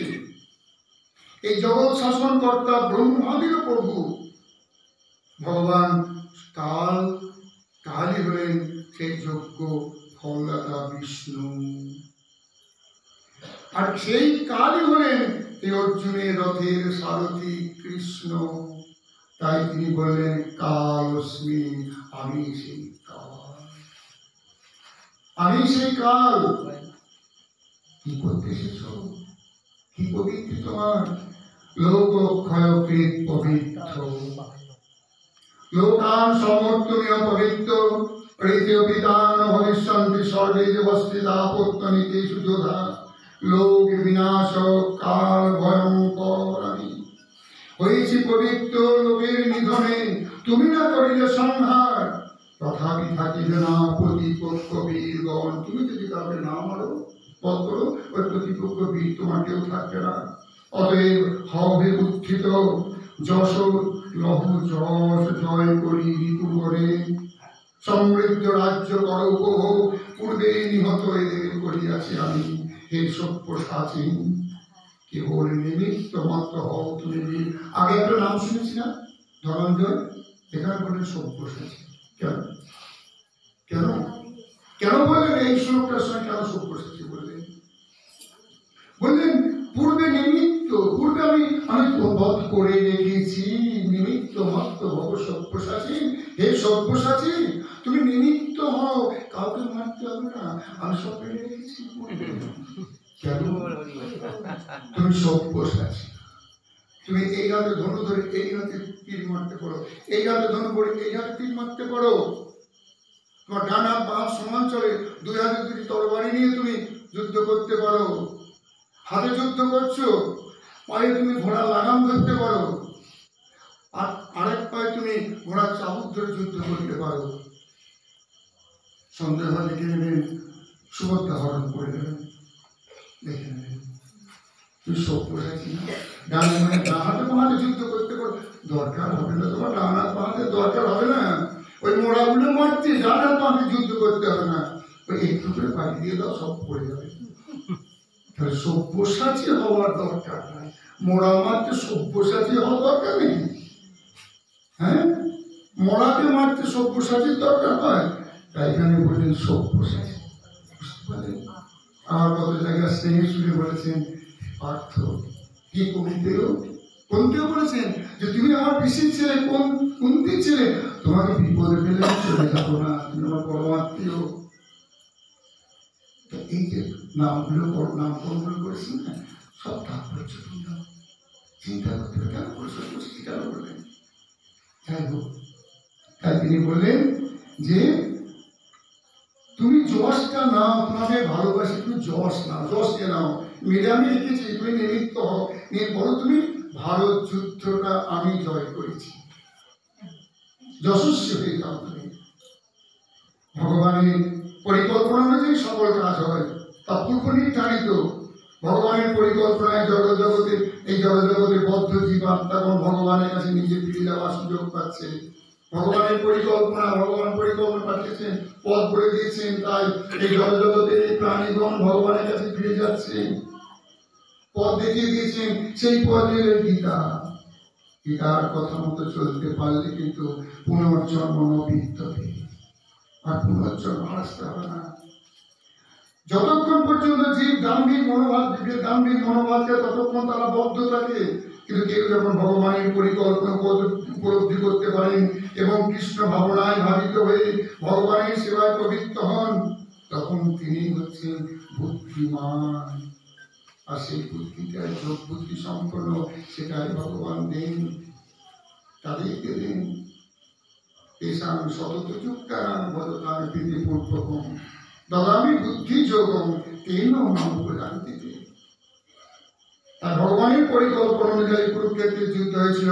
অর্জুন যুদ্ধক্ষেত্রে এসেও যুদ্ধ করতে চাননি, তাকে বলা হয়েছিল যে পরমেশ্বর ভগবানের ইচ্ছা অনুযায়ী তুমি যুদ্ধ করা তোমার উচিত, তাহলে তিনি সুখী হবেন। কেউ যখন মানুষ সম্পূর্ণভাবে কৃষ্ণ ভাবনাকে লাভ করেন এবং ভগবানের অপ্রাকৃত সেবায় তার জীবনকে সর্বতভাবে উৎসর্গ করেন, তখনই তিনি মানব জীবনে সার্থকতা লাভ করেন।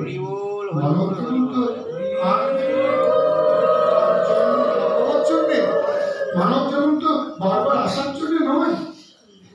মানব জীবন এখানে যখনই পাতের জন্য ফিরে যাবো, সেখানে ফিরে যেতে হবে।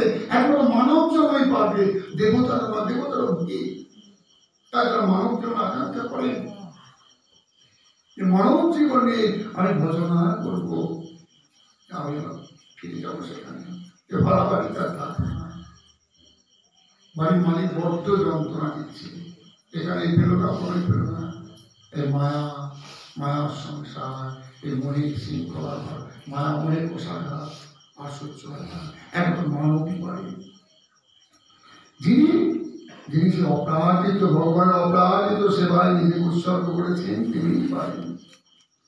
ভগবানের পরিকল্পনায় নিমিত্ত মাত্র ভবসভ্য সাজি সেই সার্থকতা লাভ করেন, যিনি ভগবানের পরিকল্পনা। ভগবানের সমস্ত চিত্র দিয়েছেন, আমি সেই পথে চলুন, আমি অন্ধ, ভগবান পথ দেখিয়ে দিয়েছি, সভ্য সাজি, আপনি চলুন।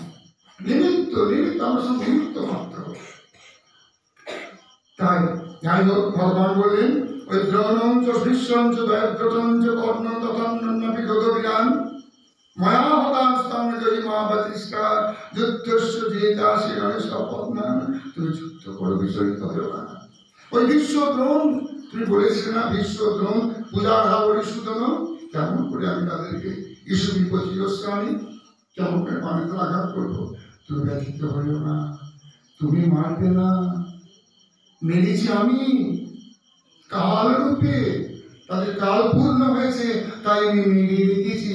মরাকে মারছো, তুমি ব্যথিত হইও না, তুমি মারো না, তুমি নিমিত্ত মাত্র, নিমিত্ত হয়েছে তুমি, তাই তুমি যুদ্ধ করো।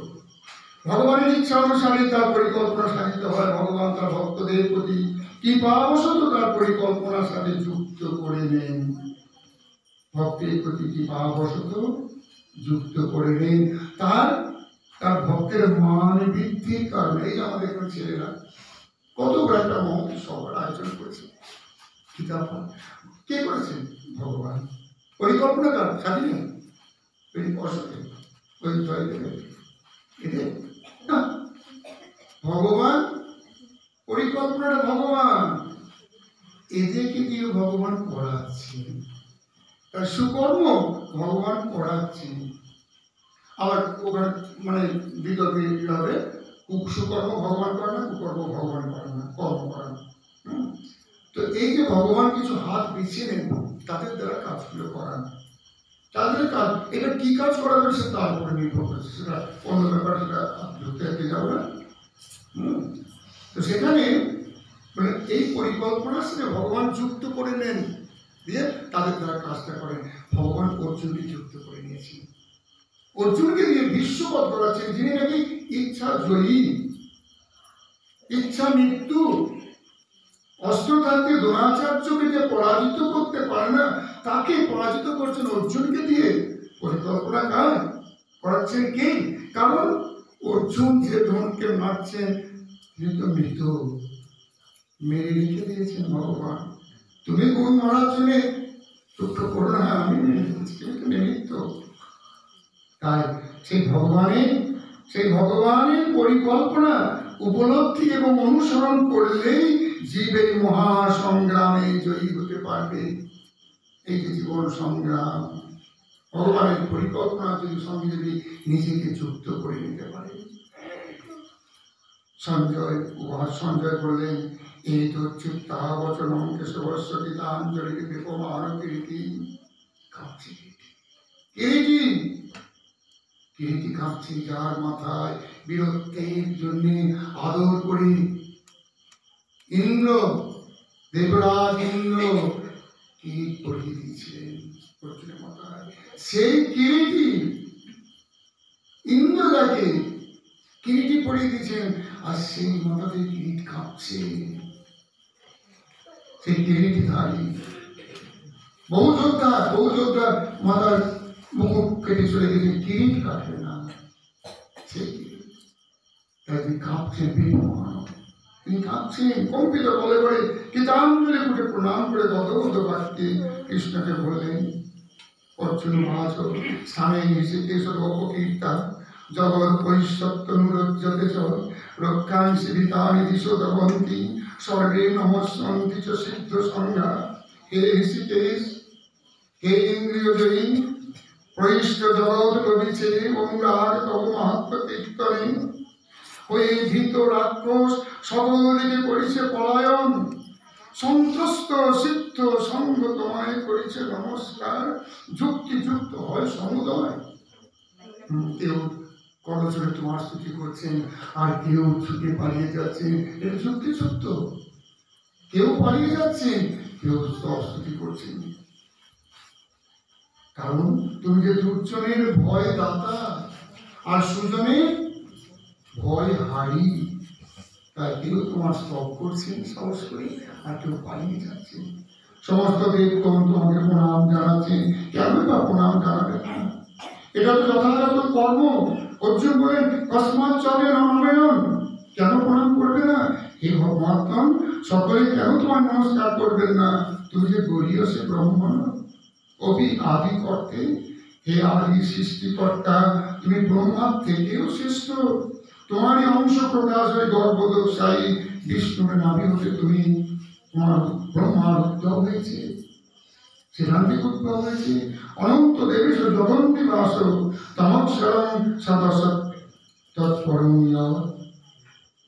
হে অনন্ত, হে দেবেশ, হে জগতের নিবাস, জগতের আশ্রয়, জগতের ধারক, তুমি সৎ অসৎ উভয়ের অতীত, তুমি অক্ষর তত্ত্ব ব্রহ্ম। তাই তুমি সবার থেকে বলিয়ান, ওগো পরমেশ্বর ভগবান, তমাদি দেব পুরুষ পুরাণম, তমস্য বিশ্বস্য পরম নিধানম, বেত্তাসি বেত্তম পরঞ্চ ধাম, তয়া ততম বিশ্বম তখন অনন্তরূপ। হে অনন্তরূপ, তুমি আদিদেব পুরাণ পুরুষ, তুমি বিশ্বের বিলয় স্থান। বিশ্ব সংসার তোমাদের বিলয় হয়, তুমি জ্ঞাতা, তুমি দেহ, তুমি গুণাতীত পরম ধাম, বিশ্বব্যাপী করিছ বিরাজমান। বায়ুর জমগ্নি বরুণ শশাঙ্ক প্রজাপতি স্তম্ভপদাৎ কামশ্চ নমো নমস্তেস্তু সহস্রতীর্থ পুনশ্চ ভূয়পি নমো নমস্তে। তুমি বায়ু, তুমি যৌম, অগ্নি, বরুণ, চন্দ্র, প্রজাপতি, ব্রহ্মা পিতামহ, অতএব তোমাকে আমি সহস্রবার প্রণাম করি, তোমার সম্মুখে প্রণাম করি, পশ্চাতে প্রণাম করি, তোমার সর্বদিকে আমি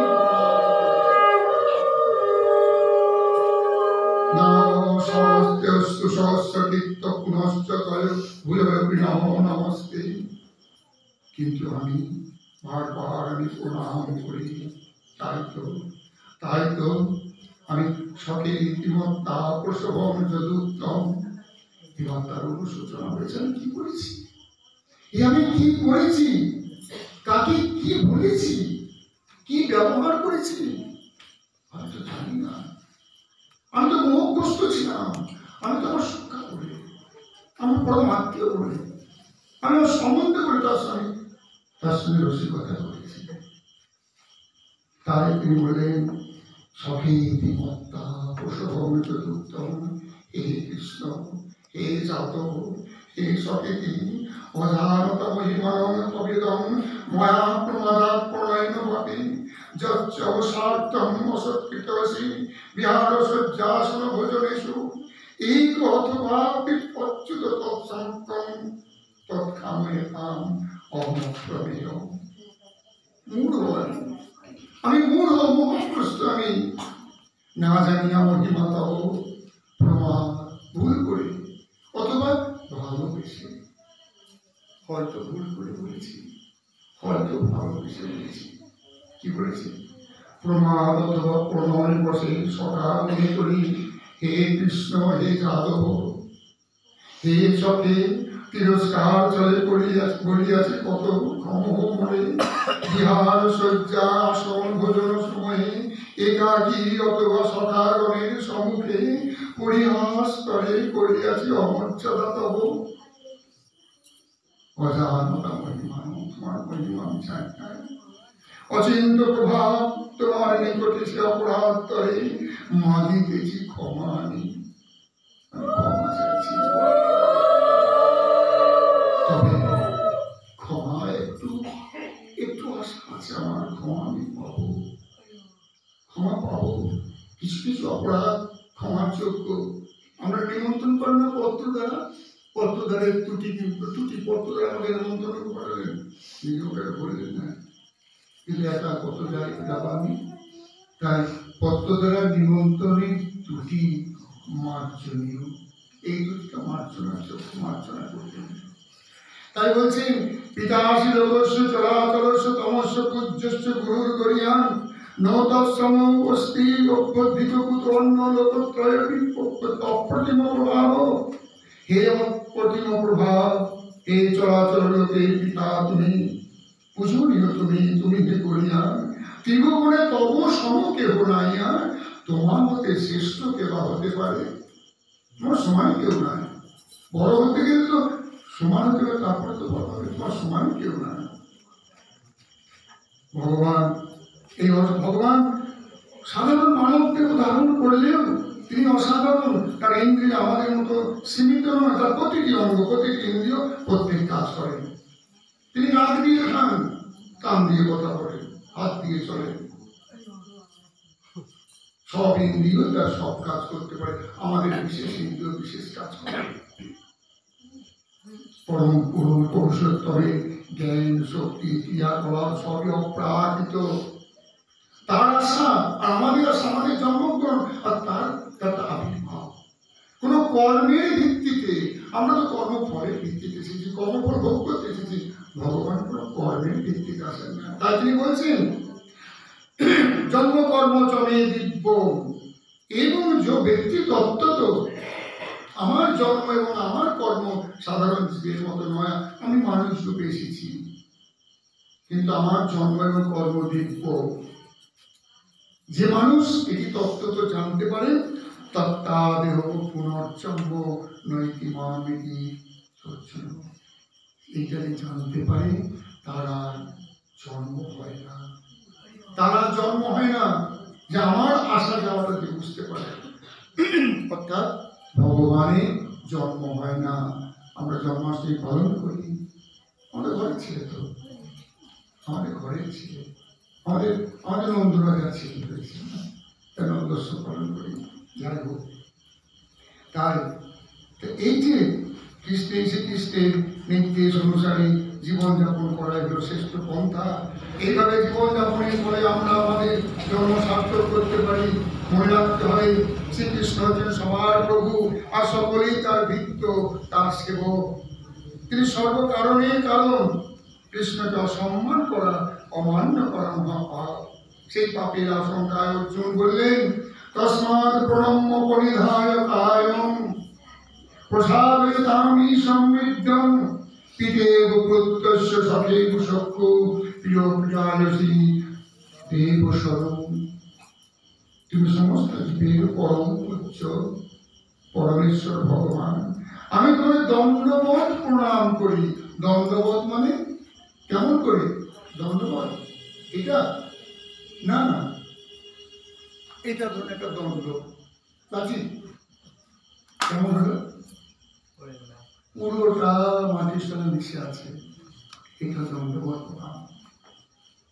এটা দণ্ডবত, তার জন্য দণ্ডবতটা সকাল স্থান দিয়ে সকাল প্রণাম করি।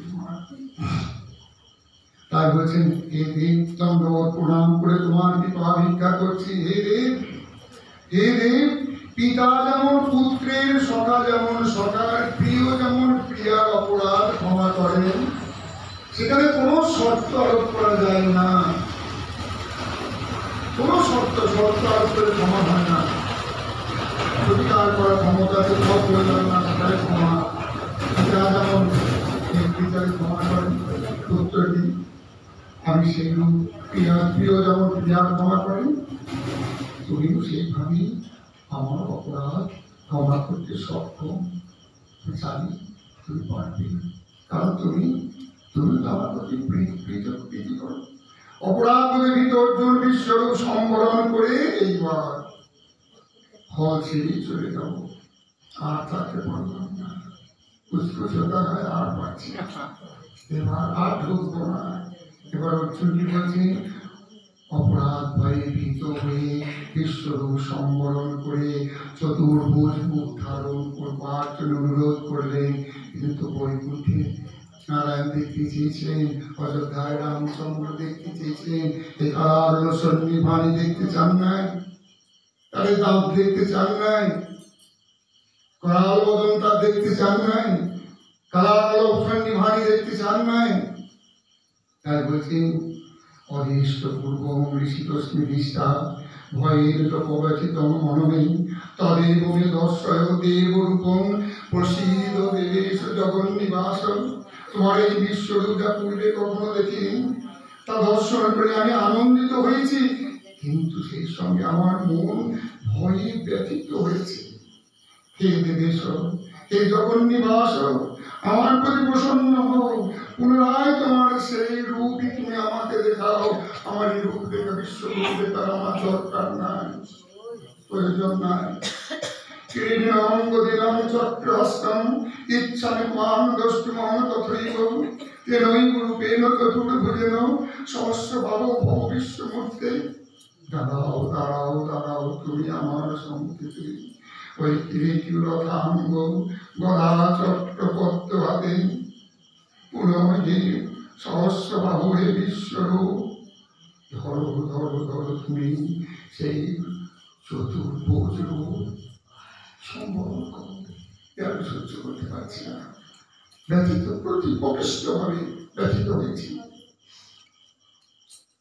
আমি সেই রূপ দেখতে চাই, সেই মাথায় কিরীটি শঙ্খ চক্র গদাধারী সেই মূর্তি তুমি আমায় দেখাও। শ্রী ভগবান বলছেন, শ্রী ভগবান মায়া প্রসন্নের তবার্জুনেদম রূপম পরম দর্শিত মহাত্মযোগা তেজময়ম বিশ্ব অনন্ত ভাগ্যম ঝামি তরুণেন নদিষ্ট পূর্বম। ন বেদ ন যজ্ঞ ন অধ্যয়ন ন দানই, ন বেদ যজ্ঞ অধ্যয়নই ন দানই ন যজ্ঞাভিন তপবিরুক্তই এবং রূপ সত্য অহং নীলকে দ্রষ্টুম অন্যেন কুরুপবীর। এই কুরু বংশধর শ্রেষ্ঠ, কুরু বংশের শ্রেষ্ঠ বলেছি না, কৌরবদের সঙ্গে কৌরবের যুদ্ধ হয়েছিল। হ্যাঁ বলছি, কহিলেন হে শ্রী ভগবান, হে অর্জুন, হইয়া প্রসন্ন আমি আপনার যোগমায়ার প্রভাবে এই তেজময় অনন্ত আত্মমোর পরম বিশ্বরূপ তোমার পরায়ণ প্রদর্শন। তুমি ভিন্ন আর কেহ দেখে নাই এ রূপ মোর। হে গুরু প্রধান, হে কৌরব প্রধান কুরু বংশে। কেন বললেন, কেন এখানে কুরু প্রধান বলতেলেন? সব্যসাচী বেশ বললেন, ধনঞ্জয় বেশ বললেন, শুনলাম এখানে কুরু প্রধান কেন বলতেলেন? তোমার পূর্বে বহু মনীষী জন্মগ্রহণ করেছেন এই চন্দ্রবংশে। এই তুমি যে কুরু বংশে জন্মগ্রহণ করেছ, পূর্বে পূর্বে পূর্বে পূর্বে ওই কুরুর আজ পর্যন্ত, আর যার নামে এই কুরুক্ষেত্র বর নিলেন যে এই কুরুক্ষেত্রের আকাশ থেকে উড়ে যায়, যদি কেউ মরে যায় তার যেন মুক্তি হয়ে যায়, তথা সে স্বর্গে যাবে, স্বর্গবাস তার। সেও দেখে না। হে কুরু বংশধর, ওই কুরু বংশধর আরেকজন রয়েছে ভীষ্ম, না এই কুরু বংশে কেউ দেখে না। তুই চন্দ্র বংশে জন্মগ্রহণ করেছে না, সেই চন্দ্রদেব পর্যন্ত না দেখে না। তাই বলে তোমার বংশে কেউ দেখে না, এই কুরু বংশ বিরাট বংশ, তোমার বংশে কেউ দেখে না। তাহলে হে কুরু প্রধান, বেদ পাঠে যজ্ঞ অধ্যয়নে দান ক্রিয়া উগ্র তপস্যায় এরূপ আমার তুমি বিনায় জগতে হেরিতে সমর্থ আর হয় নাই কেউ, কেউ দেখে না, বেদ পাঠ করে হয় না। মাতে ব্যথা মাচ বিমূঢ় ভাব দৃষ্টারূপম ঘোরমিদিম অমিদম ব্যবেত বিকৃত মনা পুনস্তম তদেব নিরূপমিদম প্রপস্য। ভালো করে প্রপস্য, পশ্য পশ্য আগে বলেছেন, এখন প্রপস্য, ভালো করে দেখো। ভালো করে দেখো মানে মন দিয়ে দেখো, মনকে সত্য যুক্ত করো। আমার এই প্রকার ভয়ঙ্কর বিশ্বরূপ দেখে তুমি ব্যথিত হইও না, তুমি মোহাচ্ছন্ন হইও না। সমস্ত ভয় থেকে মুক্ত হয়ে প্রসন্ন চিত্তে তুমি পুনরায় আমার সেই চতুর্ভুজ রূপ দর্শন করো। সঞ্জয় বাদ সঞ্জয় বলছি, ইতি অর্জুনম বাসুদেব তথা সকম রূপম দর্শয়ামাস ভূয় আশ্বাসয়ামাস চ ভীতমেদং ভূত্বা পুনঃ সৌমবপুর মহাত্মা। সঞ্জয় ধৃতরাষ্ট্রের মহাত্মা বাসুদেব অর্জুনকে এভাবে বলে তার চতুর্ভুজ রূপ দেখালেন এবং সেখানেও শান্ত থাকলেন না। অর্জুন বলছেন, না কিন্তু তোমার ঐশ্বর্য মণ্ডিত রূপ, না আমার তুমি সেই প্রেমের রূপটি দেখাও। আমার যাকে ভুল করে প্রমাণ বসে মহিমা না জেনে যাকে আমি সখা বলেছি, তুমি সেই রূপটি দেখাও। সেই সুন্দর পদম, সেই সৌম্য শান্ত আমাকে দেবজি ভালো, সেটি আমার দর্শনের দরকার নাই। তাই বললেন যে অর্জুনকে আশ্বস্ত করলেন। অর্জুনের প্রার্থনা মতো বহু প্রথমে চতুর্ভুজ দেখালেন, তারপর তিনি আবার শ্রীকৃষ্ণ জানতেন অর্জুন তার চতুর্ভুজ মূর্তি দান করেই নন, তিনি তার সৌম্য অর্থাৎ সেই সুন্দর, অত্যন্ত সুন্দর ভুবন মোহন রূপ দেখালেন। অর্জুনের মতো ভক্তগণ ভগবানের ঐশ্বর্য মণ্ডিত রূপ দেখতে আগ্রহী নন। কেউ ভক্ত ঐশ্বর্য মণ্ডিত রূপ দেখতে তারা তাদের প্রেমময়কে দেখতে চান। যেমন ভাবে দেবকী বসুদেব কংসের কারাগারে নারায়ণ মূর্তি সম্বরণ করে তাদের পুত্র রূপে শিশু পুত্র ভগবানকে দেখতে চেয়েছিলেন। ভগবানের বিভূ শ্যাম সুন্দর রূপ হচ্ছে তার সবচেয়ে সুন্দর রূপ, আদি রূপ। এই রূপেই সকলে আকৃষ্ট হতেন ভগবানের জগতের প্রকট কালে। বিশ্ব চরাচরের নিয়ন্তা শ্রীকৃষ্ণ তার ভক্ত অর্জুনের সমস্ত ভয় বিদূরিত করলেন এবং তাকে তার বিভুর শ্যাম সুন্দর রূপ দেখালেন। প্রেমাঞ্জন স্ফুরিত ভক্তি বিনোদে অভিনয় চলেন। প্রেমাঞ্জনের দ্বারা রঞ্জিত ভক্তি নয়নে কেবল শ্রীকৃষ্ণের শ্যাম সুন্দর দর্শন করা যায়। যে নয়নে প্রেম নাই, যে নয়নে আছে আকাঙ্ক্ষা, সে নয়ন দিয়ে প্রেমের ঠাকুর দেখতে দেখা যায় না। অর্জুন বলছেন, মানুষমরূপম তব সৌম্য জনার্দন ইদানীমস্মি সংবিত্ত সচেতা প্রকৃতিং গত।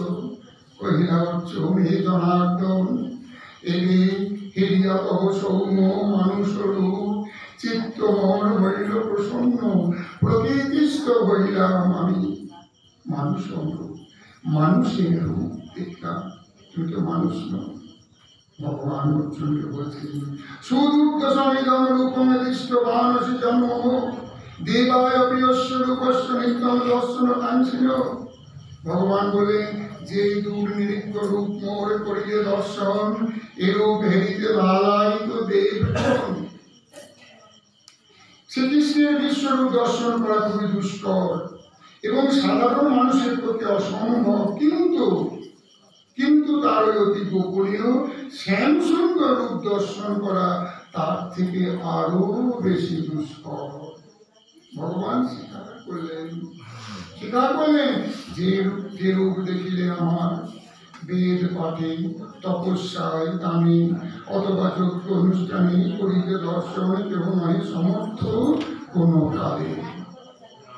না হমে বেদৈন তপসান দানেন চর্চয়া সত্য এবং বিদদষ্টমে দৃষ্টবানসী মঙ্গতা। শাস্ত্র পাঠের দ্বারা পুঁথিগত বিদ্যার দ্বারা নামমাত্র মন্দিরে গিয়ে পূজা অর্চনার দ্বারা ভগবানকে পাওয়া সম্ভব নয়। কেমন করে ভগবানকে পাওয়া যায়? ভগবান তার প্রিয় ভক্ত উদ্ধবকে বলেছেন ন সাধয়তি মান্য যোগ ন শান্তম ধর্ম উত্তব ন সাধ্যাস তপত্যাগ যথা ভক্তি অমূর্তিতা। হে উদ্ধব, মম মূর্তিতা ভক্তি, আমার দৃঢ় ভক্তি মান্যতা সাধয়তি, আমার এই দৃঢ় ভক্তির দ্বারা আমাকে যেভাবে পাওয়া যায় ন যোগ ন সাংখ্য ন ধর্ম ন শ্রদ্ধায় ন তপ ন ত্যাগ। যোগ বেদ পাঠ ধর্ম আচরণ করে শ্রদ্ধায় ত্যাগ করেও দান করেও সেভাবে পাওয়া যায় না, তাই বলেন তাহলে ভগবানকে অধরায় থাকবেন, পাবো না, ভগবানকে পাওয়া যাবে না। ভগবানকে লাভ করার পর ভাগবত উদ্ধবকে বললেন, এখানে অর্জুনকে বললেন হ্যাঁ পাওয়া যাবে। ভক্তা তু অনন্যয়া ভক্তা তু অনন্যয়া, অনন্য ভক্তির সাহায্যে, যে ভক্তি অন্য কাউকে দেওয়া হয় নাই, নাম যশ গতিপতি অর্থ আত্মীয় স্বজন না, কোন জায়গায় যে ভক্তিকে আমি কাজে লাগাইনি সে অনন্য ভক্তির দ্বারা ভক্তা অনন্যয়া সত্য অহমেবং বিদর্জন জ্ঞাতুম দ্রষ্টুম চ তত্ত্বেন প্রবেশতুম চ পরতুনাস। দেখতে নয় হে পরন্ত অর্জুন, না পরন্ত, যার নাম শুনলে ওই শত্রুদের হৃদয়ে তাপ উদ্ভূত হতো, তার দ্বারা এখানে হবে না, ওই পরন্তপতা দিয়ে এখানে হবে না, এই রূপ দর্শন আমাকে পাওয়া হবে না। শত্রু জয় করতে পারো, রাজ্য দিতে পারো, আমাকে নয়। হতে পারো তুমি পরন্ত, শত্রুকে তুমি জয় করতে পারো, তুমি তাপ সৃষ্টি করতে পারো। তাই বলছেন ভক্তা তো তন্ময়া সব কম এবং বিদর্জন জ্ঞাতুম, জানতে পারে, দ্রষ্টু, দেখতে পারে, এবং তত্ত্বের প্রবেশতুঞ্চ, আমাদের প্রবেশ করতে পারে অনন্য ভক্তির সাহায্যে। কেবা সেই জন, কে পারে? হে পাণ্ডব, এবার বলছেন হে পাণ্ডব, তুমি সেই পাণ্ডব সন্তান,